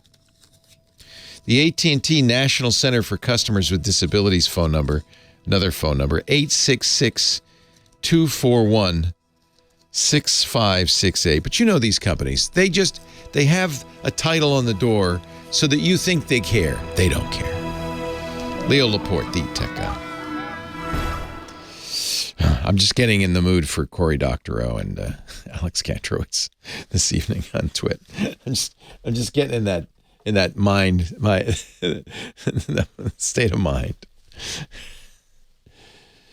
Mike B, the latest is the according to Mark Gurman. Of course, Mark is couching it in those terms that Renee warned us about. I think, he says, that Apple will not have an event. But I also contend that he wouldn't say that so close to the date of an event if he weren't pretty sure. Like, he's saying, I think, but I think he knows, is what I think. I think he knows. Grazing in the gas, it's a gas. That was in the days before we knew about greenhouse effects. 8888, ask Leo, the phone number. Let's go on with the show. Alex on the line from Northridge, California, our next caller. Hi, Alex. How are you, sir? I am well. How are you? Great. Thanks so much for taking my call. My pleasure. Leo, so I don't want to use an external box for getting audio in and out of my iPad or an iOS device. I have those, or that I use an Apple camera kit that gives me USB. I can hook it up, and it works fine. There's certain situation where I want to be more mobile. So does anybody make, how Apple makes this dumb dongle that you can use it for your headphones? In other words, dumb dongle was so dumb. No, that's another dongle. You want to plug a microphone directly into your iPad? Is that what you're saying? Yes, yeah, or it could be a line level. Doesn't have to be a microphone. It could be just a line level or in and out. So I want to be able to connect into it and then out of it as well. So that's why you need a box, because does your iPad have a Lightning port or a Type-C USB port? No, it's a Lightning. Lightning, okay. Yeah. That's right, because you use the Apple camera connection kit. That's right. So that Lightning has to have something made for the iPhone, an MFI device, right, to connect to it. And that device for you needs to have line out and line in. Is that what you're saying? Yes. Yeah. Yes. And just to add a bonus on that, if there is a way to control the digital gain structure inside the phone. I know that might be a little bit pushing it, but basically I'm looking for a dongle, not a box, something small. Yeah. That connects to the lightning connection that gives me both in and out, and if possible, to control the digital gain structure coming in. So you're connecting this, your desire is to connect this to what? To speakers, to devices basically that needs to receive a sync audio.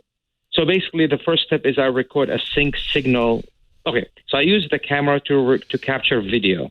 And in the video, the instrument that I use, it sends a SMPTE code out. Okay. But I need to recode it as part of the video. The SMPTE code is audio or? It is. It is. Okay. Audio. Okay. Yeah. So Apple makes, for audio out, it's easy. Apple makes a lightning connector with a headphone dongle. Sure. Audio in, it sounds like you want kind of, I don't know of anything that's not a box. You kind of want a mixer. I've got these. You already got all that. You just want something that's not so hefty, something you can. That's right. Yeah. That's right. I'm just looking through the audio connectors. It's the audio out's not hard. It's audio in. And you want analog. Is SMPTE analog or digital? It's analog? Well, it's a digital signal, but it's recorded in an analog world. It's sent out as beep, beep, beep, beep. Yeah, exactly. Okay. Exactly. Yeah. LTC, VITC, or ITC, basically. Okay. So anything that could handle audio would work. Yeah. Fine. I think what you've got, the camera connection kit, or just, there are certainly MFI devices that have lightning on one end, an audio jack on the other, and then USB or other lightning things on it. And I think that's what you're going to need. It's the in that's going to be tricky. It's the out's not hard. The in that's going to be tricky. Out is not a problem. I can always switch to the Apple camera, not camera kit, but the headphone dongle. Somebody's saying, and this is a good device. The iRig might do that. You might already have this. I have that. Yeah, it's a box. Again, it's a box. It's bigger than a Connect cable. I think that's because it has to do. That's about as small as you're going to get. It has to do some conversion because the lightning port's digital, and an analog line in is analog. So you've got to have something that converts analog to digital, and that's not going to be in a cable. It's the same way as the headphones. It's converting digital to analog. Yeah, it's one little chip, I guess. Yeah. The iRig is about as close to the smallest, and that's for musicians mostly. It's a way of, hooking your guitar up to your iPad. But as far as that dongle thing, you don't know of any. Right? I don't know of any. No, and I'm thinking it's because the electronics are more complex than just the headphone adapter. Apple packs a lot of electronics into that headphone adapter. It's a non-trivial piece of equipment. And the other problem, of course, is it's lightning, and that's an Apple proprietary port. So you're going to have some Chinese manufacturer coming along going, "Oh yeah, we can make that." It's a special connection. Yeah, look for MFI. I'm searching MFI audio, looking on Amazon, and I see a lot of devices. None of them just the simple thing. A cable, like a dongle. Yeah, just a cable. Okay. Sorry. That's all The right. iRig's pretty good. Have you used that? Have you tried with it? Yeah, I have one of those. Yeah, sounds like you've tried all the other solutions. You just want something that's smaller. Yeah. Are you doing this for recording or? So I have this player piano. I think I talked to you last week. Oh, I remember. Yeah. So I have a player piano that sends a SMPTE code out. Right. And I want to use my phone. Really, it's a nice camera for recording video. Sure it is. But you want the sync. Exactly. Yeah. Actually, a quick question then, if I may ask. Do you know of a camera that has a line input to record instead of a microphone? I have several DSLRs that have a microphone input, and that microphone input has causing problems when you're recording a SMPTE code. It messes it up and then it doesn't play back correctly. So if it had line in, it would record the SMPTE as a separate audio track. That's what you want to. Exactly. Yeah, I'm sure there is such. I'm sure there is such a thing. I just don't know off the top of my head, but I'm sure. You know who would know all of this is our friend Alex Lindsay. He's one of the hosts of Mac Break Weekly. He has a thing he does every morning called Office Hours. It's for video production pros, and he'll usually have a dozen video production pros on this Zoom call, and they have a question and answer session they do every morning. What's the name of it again, please? One more time. Website is officehours.global. And you need to get, if you fill out the form there, you can get the Zoom link and join that Zoom call. And they do have a Q&A thing. So click the Join Us button at officehours.global, fill out the form, and then you can get in there and ask questions. And I'll tell you what, you will get 20 good answers. There's probably somebody doing exactly that. Yeah. They're really, if you look at just the videos they have at officehours.global, it's really amazing. It is, so there are people from the film world, the TV world. They do some amazing stuff, and certainly a lot of audio experts in there. Very cool. Appreciate that tip. Sure. Thanks, Alex. Are you gonna put your music up on YouTube? Probably not. Too busy for that. Oh, I was hoping you were recording it so we can listen. Oh, well. Maybe at some point I'll share that with you. All right, Alex. You call me when you do that, all right, so I can tell everybody. Sound devices. Yeah, maybe sound devices is very good. I mean, that's a box, but that's what a lot of us use. I have one at home. We have many here.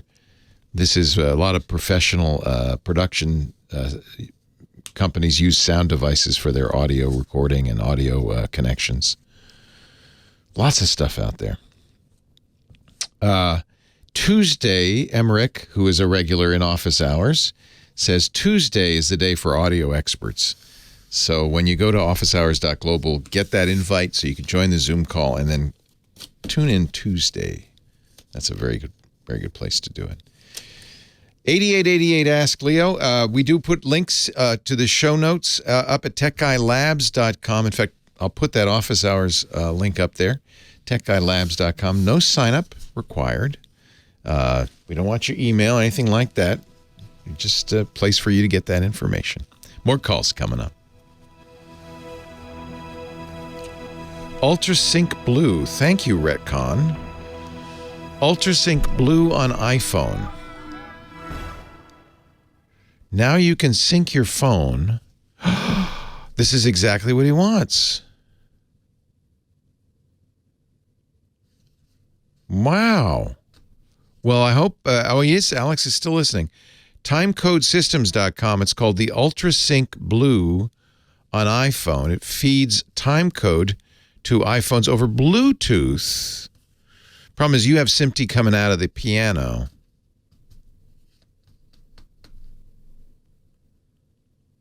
This may not work for you. It's an interest. So clearly, somebody's doing this, right? I'll put that in the show notes also. Interesting. Thank you, Retcon. By the way, thank you for the wine. That was very generous of you. Lisa wants you to know we haven't tried it yet. We're saving it for a special occasion. Yes, it's okay to send wine to your tech guy. It's allowed. No, it's discouraged. Well, hey, how are you today? Leo Laporte here, the tech guy. It's time to talk computers, the internet, home theater, digital photography, smartphones, self-driving vehicles, robots, anything with a chip in it. 8888 Ask Leo is the phone number, 888-827-5536, toll free from anywhere in the U.S. or Canada. Outside that area, you could still call, but you need to use Skype out or something like that. That'll let you call a landline from an internet thing, if you know what I mean. And it should still be toll-free. Website, techguylabs.com. I say that so that you don't have to write anything down. If I mention, I'll put that in the show notes, that's where they go. Links, things we talk about, techguylabs.com. We put the audio and video from the show there after the fact. Also a transcript. And one of the most requested things, Professor Laura, is your playlists. the song. What was that song Laura played? It was so great. Well, good news. That also is there. We put it up after the show, obviously, on Sundays. Laura sends it to us, and then the elves come in and they put it in there. It just takes them a little while sometimes. So come back on a Monday or Tuesday. It should be there. And, of course, for all previous shows, techguylabs.com. On we go with the show. It's next is Douglas in Panorama K. Is that right? No, Panorama City, California. Hello, Douglas. How are you? Hi, Leo. It's really nice to have the opportunity to talk to you. Oh, thank you. This isn't so much about the problem that I mentioned to your screener. It's what happened is I have a flip phone. I'm disabled. My phone for emergency is really important. So, of course, anyway, yeah. I didn't know that they were working on the cell phone tower to update it to 5G in this area. Yeah. And so I didn't get a good reception on my phone, and then I got no reception. So I got in my wheelchair, went down to Verizon. It worked when it got there. Well, first they said, "Oh, did you drop it?" Yeah. Yeah. And so, so it worked. So I came home. It didn't work because they said it seemed to work. And then I went back, and I had to buy a new phone. And it's not so much that I had to buy a new phone. It's just that I'm sure I knew my neighbors and others were having the same problem. And so I wonder how many phones they sold. Oh. Anyway, I get the phone, the new phone, because they no longer make the flip phone that I had. Right. And I come back home, and it doesn't work. They're still working on the cell tower. This is a nightmare. Yeah. So anyway, I finally got through to some high-tech people at Verizon, and so they made it work. I don't know how. But I also was told that 5G is coming, and that at the end of the year, we're going to have to get another phone. So here's what all the companies are doing. 5G is coming isn't really the right way to put this. They're misleading you a little bit. The old remember 3G? Remember that? The old 3G towers are being or radios are being decommissioned. LTE still works. That was 4G. And of course 5G, they're moving everybody along. But Verizon has said by the end of the year, no more 3G. So this only applies to some phones that use 3G for making phone calls. Right. So those will stop working. Now, if you just bought a phone from Verizon, there's no way they sold you a 3G phone unless, they went into the basement. I mean, right. They must have sold you a phone that will work going forward. In many cases, the phone company, they did this with my mom. I gave her an iPhone 6S some years ago. She loved it, so I couldn't convince her to get a newer one. Mm-hmm. She was on Sprint, and Sprint sent her a new iPhone 11 a couple of months ago saying, hey, bad news, your phone's not going to work on our network, but here's an iPhone 11 because we don't want to lose you as a customer. And they did that for free, which I thought was pretty generous. So a lot of people will be getting, some carriers have already switched. Sprint has already switched. But Verizon is the end of the year. Mm-hmm. What phone did you get? I didn't get my money back. I got part of it back, but not all of it. And I just feel that's so unfair. It is unfair because, first of all, the problem wasn't your phone. Right. And had they done their job, problem is, the people in the phone store are not, as you've figured out, high-level engineers with Verizon. They're just salespeople. They did what their job is, which is to sell you another phone. Now, maybe you would have needed that phone anyway because of this transition, right? And I suspect, how old was that old flip phone? Old, like 3 years old. Yeah, so there's a list on the Verizon site of phones that will no longer work anymore. And they would have sent you by now, certainly would have sent you emails saying, hey, look, your phone's not going to work because it's 3G only.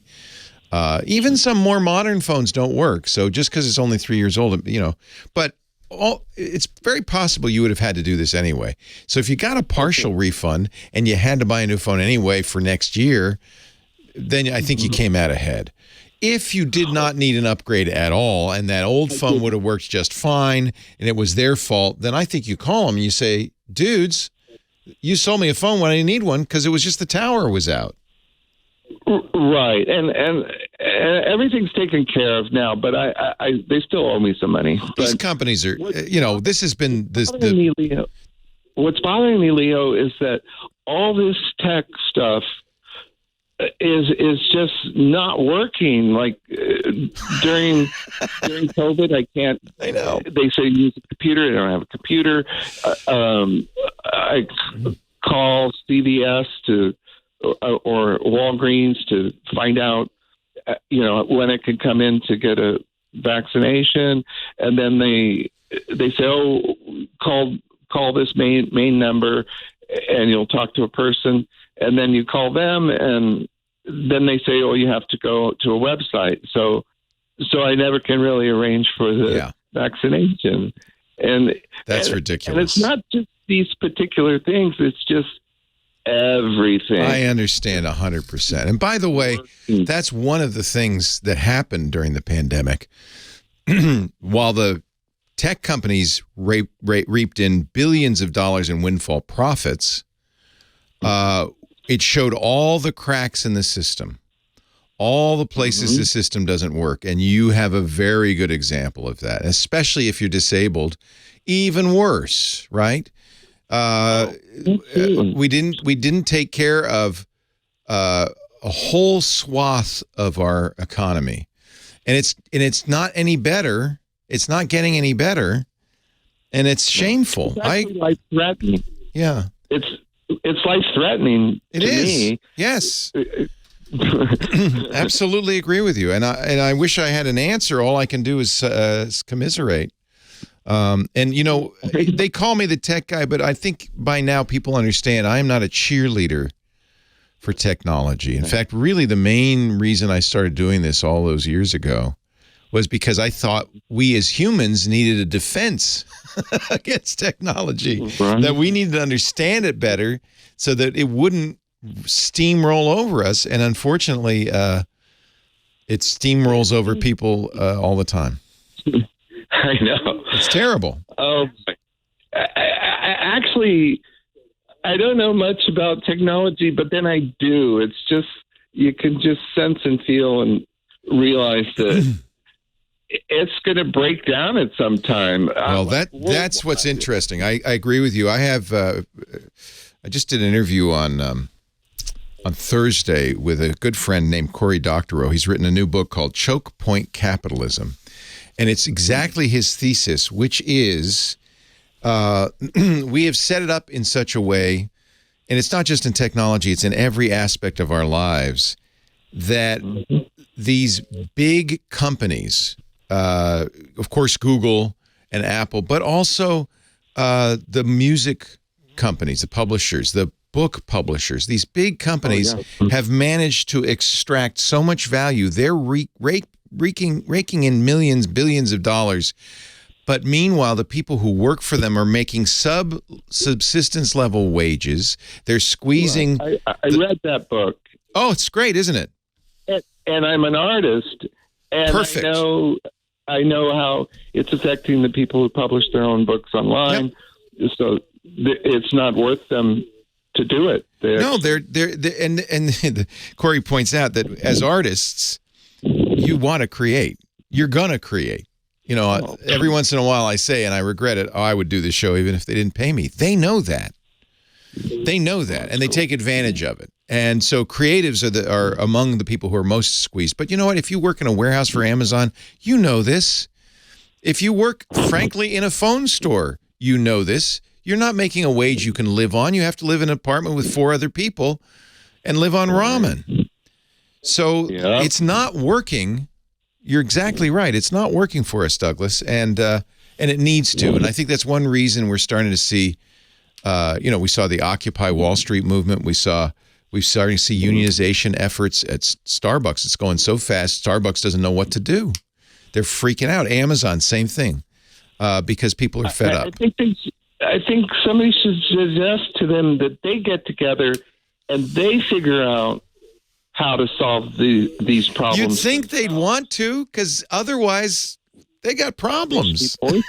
People are gonna revolt. I know. I asked Corey, I said, if this keeps on happening, he said, well, it's happened before. Remember the guillotine? And I said, oh. Yeah.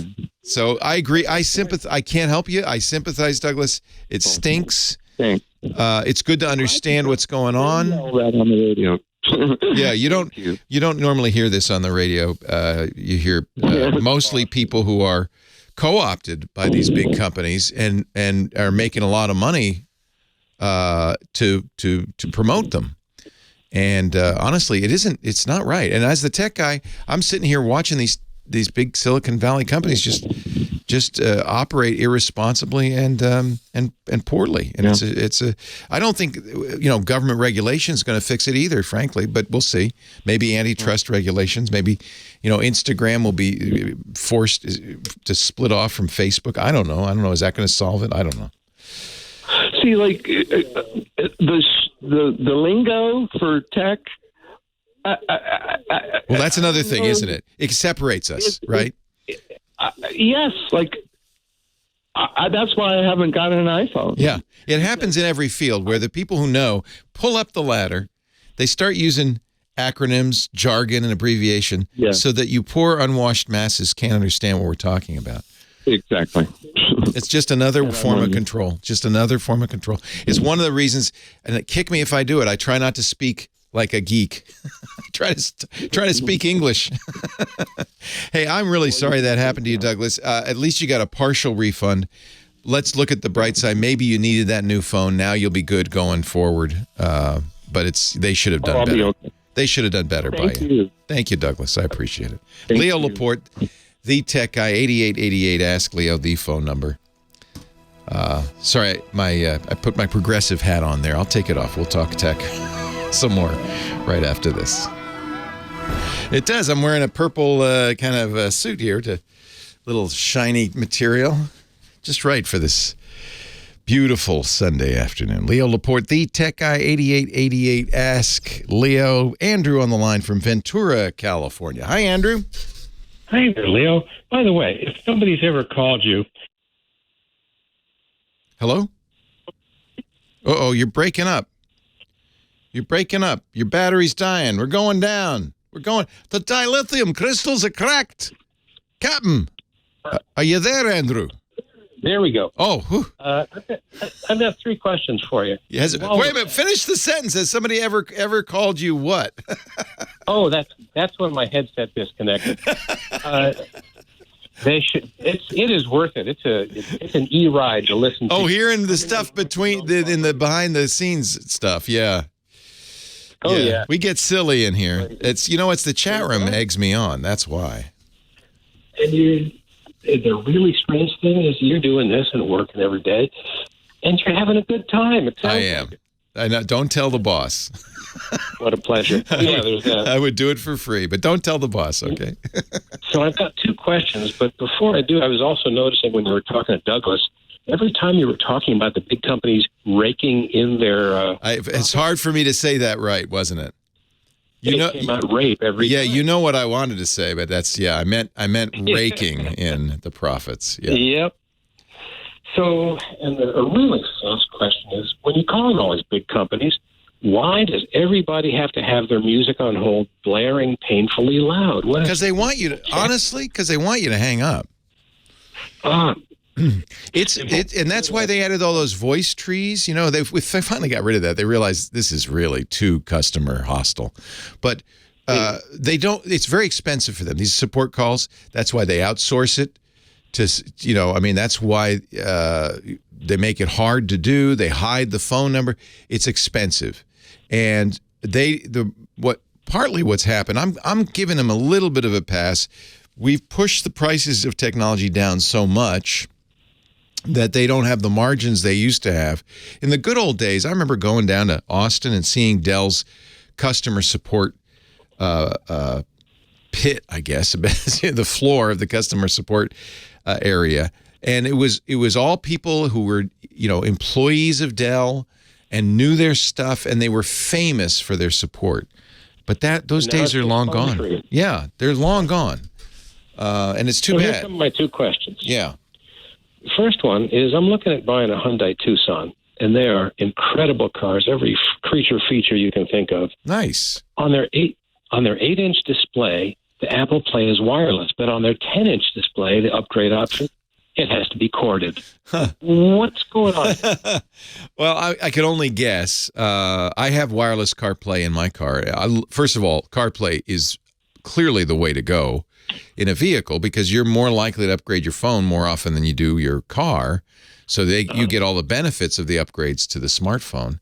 And frankly, the smartphone software, these companies, in fact, there was an article in the Wall Street Journal, I think, this weekend about how Apple and Google are just going to dominate the software market for automobiles going forward. Why is the big screen require wires? I'm not sure. Maybe it's a higher resolution. There's more data, but much more likely the manufacturer just, it's just a different system and they put in a wired system. I think that the wireless CarPlay uses Wi-Fi, which means there's plenty of bandwidth. So I think it's just what that manufacturer is offering. I don't think there's any technical reason it has to be that way. Leo Laporte, the tech guy. Let's go to space with Rod Pyle next. Yeah, I can't think of a technical reason that would be. I mean, you might say, oh, there's more on this, but I don't think there is even more data on the screen. I think they just make the icons bigger. I think they got a deal on chips for somebody. That's what I think. Yeah, I think that's what Here's my real question, if you have time. Sure. I've got a Synology, and I'm trying to move videos that I have purchased and own onto the Synology, and all I get is a bunch is the VOBs separately. Oh, yeah. Is there a way So you can't just copy a DVD. I mean, you could, but you need, in order to play back those VTS and VOB files that are on the, it's funny, a Blu-ray DVD or a traditional DVD is really just a data disc, and the files on there are just data files. VOB files are video and audio transmuxed together. It's a file that's, part of the DVD spec. If you use Plex on your Synology, I think it will play them. But if not, then you want to convert it. And there are programs, a free one that I recommend is called Handbrake. I was going to ask about that. Yeah, that you can rip that DVD. You'll have to download VLC Player in addition to Handbrake to rip the DVD because of the copy protection. And you could put it in a format that will play just fine off your Synology MP4, MP5. There is a reason to do that as well because you can control the bit rate required by that and make sure that you have enough bandwidth to go across your network. But I think what I would recommend is take a look at. Plex doesn't support VOB files. Wow. Okay, so never mind. I was going to say take a look at Plex, which is a really great media player. You should anyway. But yeah, you're going to have to convert those. Oh, okay. Synology. If I recall, you've got a Synology. I have several. Yes, I love them. I'm a fan. Well, I have one here and one at home. Just upgraded the one at home, so now I have two at home. One is being retired. And it's great. And I sync the one at home to the one at work. That way I have off-site backup. It's just fantastic. What do you do with all the stuff that people come and lay at your feet? I give it away. I tell people, don't lay things at my feet. I don't take goods from companies generally. I buy everything like the Synology, my iPhone, my Pixel phone. I buy those because I don't want to be beholden to these companies. Very rarely these days they'll offer us loaners for review. I generally do not take those. Some of my staff does, but we have very strict rules. They have to return them after a period of time. In fact, I have a boilerplate that I will send out. If somebody says, we want you to review this, I say, fine, but you're going to also send me return packaging and a label. Well, not only that, but if you get a product for review, it might not be a production model. Right. I don't like, exactly. I like to buy it off the shelf and review it that way. and I don't want to hear from the PR people if they don't like my review. And I think it's important to feel the pain, frankly. People who buy these things, why should I get it for free? And I never keep stuff. And so that's really important. And there are certainly journalists out there who do. I won't let any of my guys keep stuff. There's not much room for your CPM 80 machine anymore. You don't want to keep it. Trust me. If you're, I remember John C. Dvorak, when he was at the top of his game, I went over to his house. He had a pile in the living room, a pile about 4 foot high of crap that he was trying to get rid of. He eventually rented a garage, a storage room over a gas station. He'd open the door, shove it in, and slam the door shut behind it. He had laptops on every step going upstairs of his house. It's too much. It's too much. And I guess he never shipped it back. So it just piles up. I'm not a hoarder. I don't need that stuff. So I try not to get it. Yeah, I buy stuff. As you can see behind me, if you watch the video, I have a lot of crap. I don't need any more. Hey, I got to run. Thanks for calling. I appreciate it. Take care, Andrew. I want to stand by a second. I know I got a story about Steve Wozniak. We were friends. Oh, I'd love to hear it, but I got to do Rod Pyle here. Hang on. It's time for our spaceman, Rod Pyle. Let me get the pile of Pyle books. Rod Pyle, author, Space 2.0, Amazing Stories of the Space Age, Interplanetary Robots, True Stories of Space Exploration, Blueprints for a Battle Star, and my favorite, First on the Moon. Lovely coffee table book with lots of pictures celebrating the 50th anniversary of Apollo 11. He also is editor-in-chief of Ad Astra magazine. You must get Ad Astra magazine. It is the official publication of the National Space Society at space.nss.org. Hello. If this intro gets any longer, you won't have time for your segment. If this intro ever stops, we'll probably have to roll up the NSS completely. So, hey. Good. I love the National Space Society. Everybody should join it. And we love you. It's a great thing. For obvious reasons. It's a great thing. Rod also hosts, I didn't even plug the thing I do, This Week in Space on our podcast network. So, is there space news? We had Steve Jurvetson on this week, which was great fun. He's a venture capitalist investor who got into SpaceX in 2008, Tesla in, I think, 2006. And he's one of those guys that just, he's got that golden touch. A legendary venture capitalist, yeah. Quite somebody. So, Artemis. You got to play like the Jeopardy. Did you win the music, bet right? with Tarek Malik on the show? Almost, except we're now moving out of October. So we're in October, but the launch has moved out of October, if there is one, in November.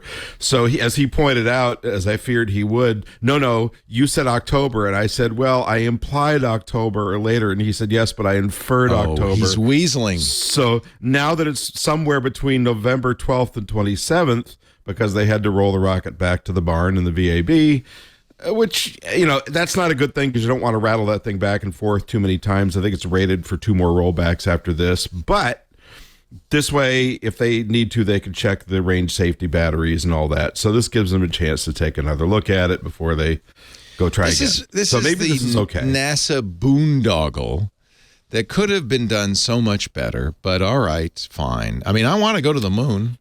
Let's go. Let's do it. And it's, a lot of people hate it. It's the moon rocket we've got. There's no guarantee anybody else is going to build one, although you could do the mission with Falcon Heavies if you line up enough of them, but it's the moon rocket we've got. So, let's go. Let's give them that. All right. It just so really now we're expensive. in November for the launch window.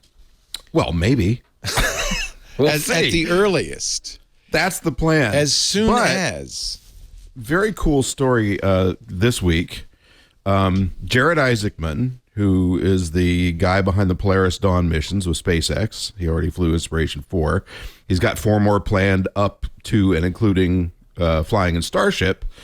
Has recently, he and SpaceX signed an agreement with NASA. Now, this is called a non-reimbursed Space Act agreement, so there's no money changing hands yet, but it gives SpaceX and Isaacman the chance to study the idea that his second Polaris Dawn mission in a Crew Dragon will go up to reboost the Hubble Space Telescope into a higher orbit, which could give it another 15 years. That's cool. Is the Hubble so cool. still valuable after Webb? Yes, because it's operating at different wavelengths, and the more aperture you have up there of any kind, the better. So the last service mission was in 2009. That almost didn't happen because they were going to cancel it after the Columbia accident, but they finally decided to go. So they replaced batteries, they replaced the gyros. It's got 6 gyroscopes. They service the thrusters, replaced the data handling unit. But, it's an old machine. It's been up there 32 years, and the gyros just wear out. They replaced it with 3 new designs and 3 refurbished old designs. So bottom line is it needs some physical replacement. So if he does this, and they added a grappling hook to it. So if this mission goes through, if Isaacman flies his screw up there, they'll at least reboost it to a higher orbit, which would give it probably another 15 years. Nice. Because they want it up about 370 to 400 miles. But it would be really great if they could get their spacewalking chops together or take up an astronaut like Story Musgrave, who's very famous, service the thing and replace the gyros again and, add the stuff, because it's got a number of instruments that have either failed or are failing. So it's still valuable, but it'd be great if they could replace some of that stuff. They could only take the small bits up. How dangerous are Wouldn't that be neat? spacewalks? Is this something you want to not do if you can avoid it? So the dangers are you're depressurizing the cabin of the spacecraft, unless it's a shuttle where they had an airlock. But for something like Crew Dragon, you have to depressurize the whole thing and open the door, at least at this point. You drift out there. You're usually on a tether, which is supplying your oxygen and keeping you, attached to the spacecraft. That in itself isn't terribly dangerous. That's what we were doing in the 60s with Gemini and the Russian flights. But when you start working on something like the Space Telescope, you've got to dock with it, you've got to secure it, you've got to go out there. Now you're going hand over hand on this big machine that can either get very hot or very cold, depending which side you're on. It's got some sharp edges. You've got a cloth spacesuit on, so you need to be careful. And it's also very massive.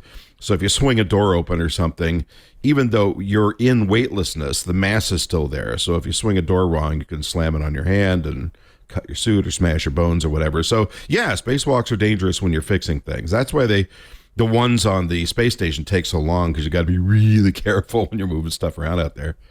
Does SpaceX have better EVA suits, less stiff EVA suits, or no? They're pretty much the same, huh? Actually, at this point, all they have are pressure suits, which is designed to keep you alive if the spacecraft depressurizes. That's probably good enough to do a drift outside the spacecraft and look around and go ooh and ah EVA. But if you're working on something, I think they're either going to need improvement of that or something like NASA's suits, which are now, I think we've talked about this, pretty old themselves. Yeah. They're hard so to work in. They're stiff. They're Yeah, they are, bulky. especially the gloves. Yeah. The gloves are very, very stiff. But, we'll see. The cool thing is, at this point anyway, now NASA may decide, this is a good idea, but let's throw a contract open and let everybody compete, and, that thing they did before with the lunar lander. But basically, Isaac and SpaceX is saying, look, we won't necessarily charge you, or if we do, not very much. So if NASA did this with Orion and SLS, you're looking at $6 billion to keep the Hubble running. If they let SpaceX and Isaacman do it, assuming they can do the full smash by changing out some hardware and stuff, it might be $50 million. That's cool. If anything. I bet you the scientific community would love this. Well, and just the generosity of this guy. Yeah, it's good public relations for SpaceX and all that. But what a right-thinking guy. And, he dropped out of high school to start that credit card charging company and built that up. I mean, what humble beginnings for a guy who now has the largest private military air force in the world, unarmed, and is now flying to space. It's just it's the Air Force. Yeah, the Air Force. Jared's Air Force is just because he likes to fly, right? He's not planning to start a war or anything. No, but he does lease them out for training to various militaries, including the U.S. So he actually has contracts. He was the captain of the Inspiration 4 SpaceX launch that we talked about last year when they had that cool. So would he pay for 180-degree bubble? Well, that's what they're saying. Wow. Yeah. Good for him. Isn't that something? Yeah. And how much time do we have left? Oh, well, I don't know. Just seconds. I don't know. 43 seconds? Yeah. Okay. Other very small item, Firefly Alpha launched. Firefly Alpha finally got an orbital rocket up. It's another one of these small launchers. The company's mainly notable because they're launching out of the west coast of the United States at Vandenberg, and because they have been contracted to build engines from Northrop Grumman for their rocket. So it's just another way to get small things up into orbit. And next week, I'll try to remember to talk about the 2 meteor showers we have coming up. Oh, soon? Because those are fun. Yeah. One's in October and one's in December. All right. Stay tuned for space weather. We survived the big solar flare, didn't we? We didn't hit us, so I think we're... but it kind of messed up that experiment MIT was doing up at my little Arctic adventure. Darn it. Leo Laporte. It's Rod Pyle, your tech guy. Did it really? Yeah. Oh. I think what they're figuring out is that they'll be able to filter out, but there was interference from the activity from the sun. By the way, I was listening earlier. My most emasculating moment as a young adult was driving my notchback Datsun B210. Why was that emasculating? Well, for one thing, they were just, to me, and no offense to your caller, but to me it was kind of a funky little car. For another thing, it had been in an accident before I bought it, so it sort of skewed down the road like a crab a little sideways. Did it have a hole in the floor so you could see how fast you were going? Or? Kind of, but I had Mustangs. I had a Datsun 510, which was, kind of sporty. I had a Firebird and other stuff, and I just reached a weak point financially where I needed something reliable. I had a Ford Granada for 3 years that was just a horrible car. Looked okay, just had this problem that it wouldn't run. So I bought this used Datsun, and the thing ran like a champ, but every time I got in it, I kind of pulled my hat down and cringed. Because you're crab walking down the highway. Well, it's kind of like driving a minivan if you're a dude, Rod, I would be happy with a Datsun B210 right now. Have a wonderful week, and I will Thank talk you. next week. All right. Take care. Take care. Bye-bye. Bye. And I have not forgotten you. Andrew from Ventura still on the line with a Wozniak story, right? But they're doing it very way deep somehow. Come on over to the phone. I can't hear you very well.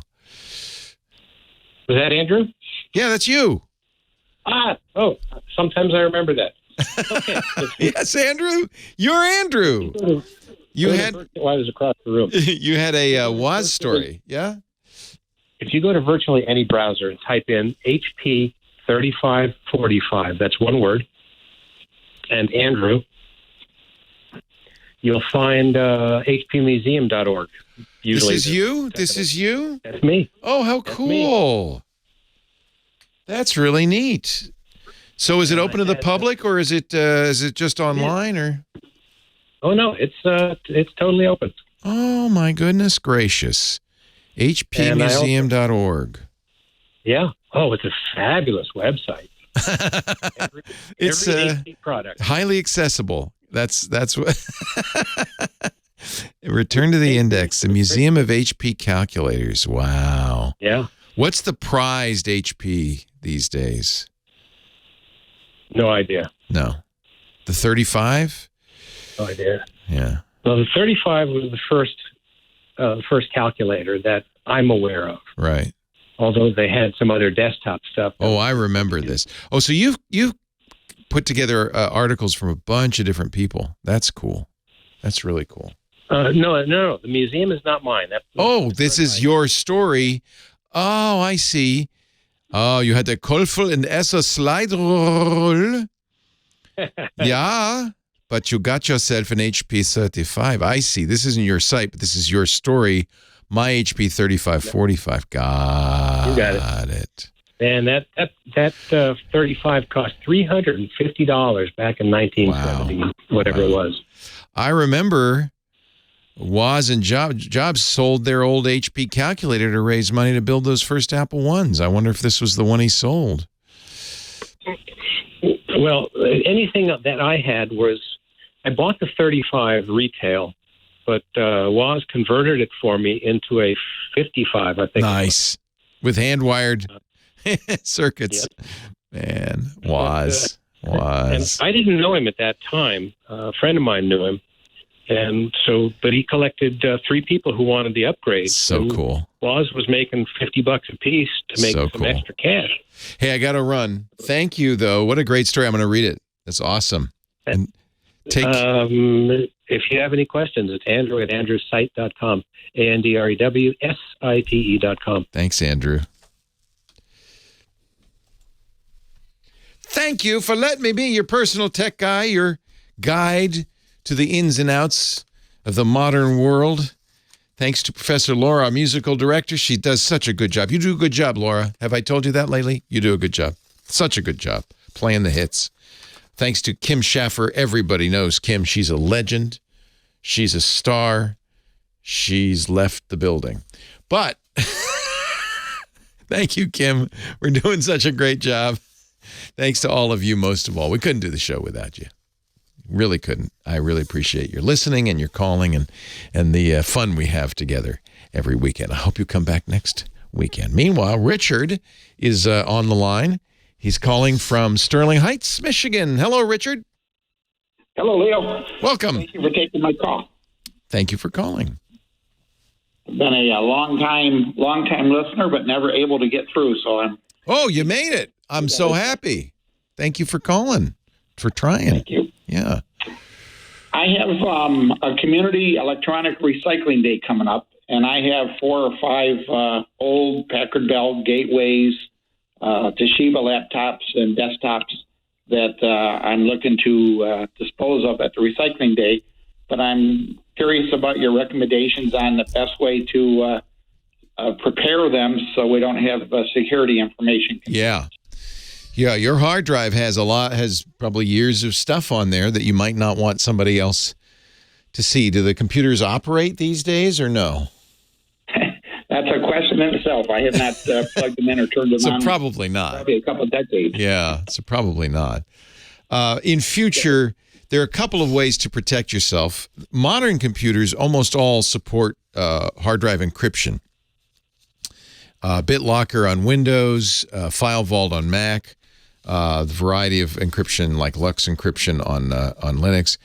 Always recommend doing that because then you don't have to worry about it. Because without the encryption key, which is your password for logging in, that's just gobbledygook on the drive. And if somebody were to get that drive, be useless. Obviously, back in the day, you didn't do that. No one did. No one knew about it.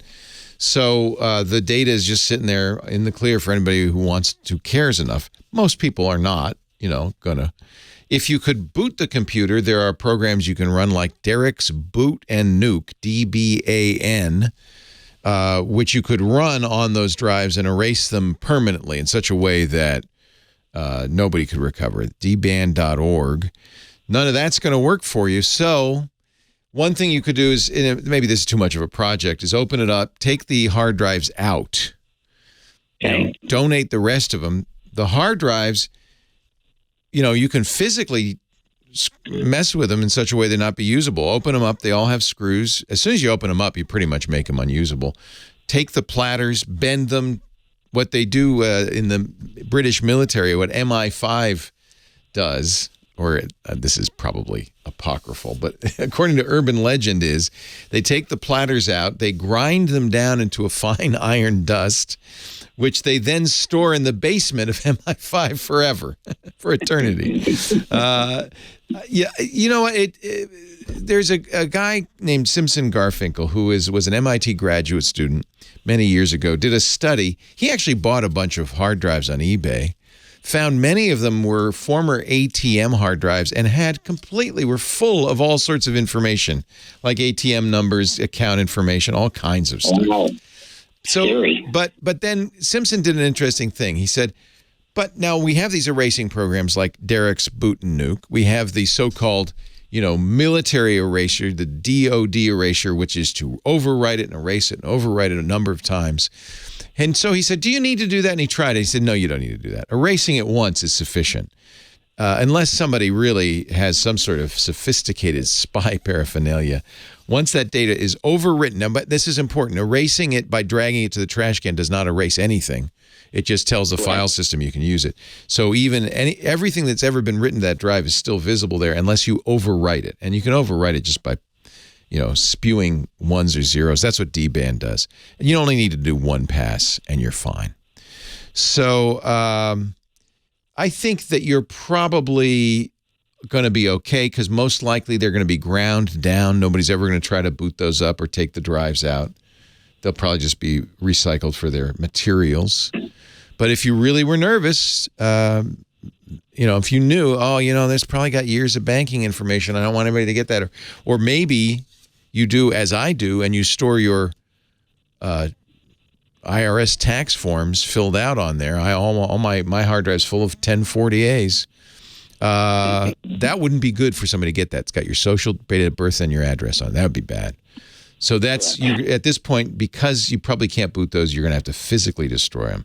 And it's sufficient to drill a hole in them or bend them. Do I need to worry about removing any of the memory cards? Nope. All that's empty now. By now, they go off as soon as you turn them off. It's just the hard drive, the physical, permanent storage. And chances are, if they're 30 years old, they're probably not working anyway. You're probably all right.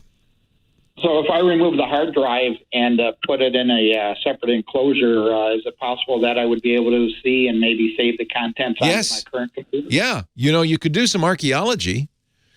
Those hard drives are IDE drives, most likely. That's the technology no longer used. But you can buy IDE drive connectors. I get one from a company called NewerTech that's actually quite useful for anybody who deals with hard drives, newertech.com. They call it the USB Universal Drive Adapter. It has an IDE connector. You connect it to the old hard drive. It has a power juice connector. You connect to the old hard drive, and then it's a USB port on the other side. You plug into your modern computer, and you can try to read it. It's going to be a format your modern computer doesn't know, so you're going to have to, try some software and stuff. But yeah, they could do some archaeology. There's probably some, this is probably a new branch of archaeology, data recovery science. It'd be very interesting to see what you could get. I have some old floppy disks, old zip disks, things like that. I have no way to read them. I have no way to read them, but I bet you there's stuff on there. I'd like to know what's on there. So, yeah, with a little bit of hardware, NewerTech's USB Universal Drive Adapters is relatively inexpensive. I think it's $40 or $50. Okay. All right. Very good. Well, I have one of those toasters that'll take... that'll do. Yeah. It needs to have... the modern stuff is SATA. It needs to have IDE is what you're looking for, an IDE connector. Or what they used to call ATA. It might be called ATA, either one. So, it's either IDE or ATA? ATA is just a synonym for IDE. Okay. Actually, there might be even older drives now. Now my memory is being tested. It might be even older drives that, if it's 30 years old, 1990s, yeah, I think it's IDE or ATA, yeah. Yeah, I'm thinking some of these are probably mid to late 80s and early 90s. Wow. I have a few of these in my museum behind me. They're antiques now. Unfortunately, they're not quite old enough to be valuable. They're just old. Okay. Somebody called me once and said, I have all these old laptops. You think I can get any money for them on eBay? I said, yeah, $5, maybe. I think recycling is the best thing to do. And you know what? Appreciate the fact that you're not just throwing them in the trash. You're doing the right thing. You're doing the electronics recycling. Oh, excellent. Yeah, absolutely. That's been my goal, is to make sure they're going somewhere where the materials could be used again. That's the right thing to do. There's heavy metals in there and stuff that you actually don't want to put in a landfill. So they treat those specially. Same thing with batteries, cables, old TVs, all that stuff. Wait for the electronics recycling day or bring them down to your electronics recycling center. Hey, it's a pleasure talking to you, Richard. Thank you for caring. Very good. Thank you, Leo. Appreciate the information, and I'm going to go to work on it this evening. Have fun. I remember my buddy Patrick Norton used to do a TV show with him. We were showing people how to destroy the contents of a physical hard drive. He hit it with a hammer. It turned out it was glass. Some of these are glass. Be careful. Practically poked my eye out. Leo Laporte, the tech guy. Have a great Geek Week. We'll see you next time. Well, that's it for the Tech Guy Show for today. Thank you so much for being here. And don't forget, TWIT, T-W-I-T. It stands for This Week in Tech, and you'll find it at twit.tv, including the podcasts. For this show, we talk about Windows on Windows Weekly, Macintosh on Mac Break Weekly, iPads, iPhones, Apple Watches on iOS Today, security on Security Now. I mean, I can go on and on. And, of course, the big show every Sunday afternoon, This Week in Tech. You'll find it all at twit.tv. TV. And I'll be back next week with another great Tech Guys show. Thanks for joining me. We'll see you next time.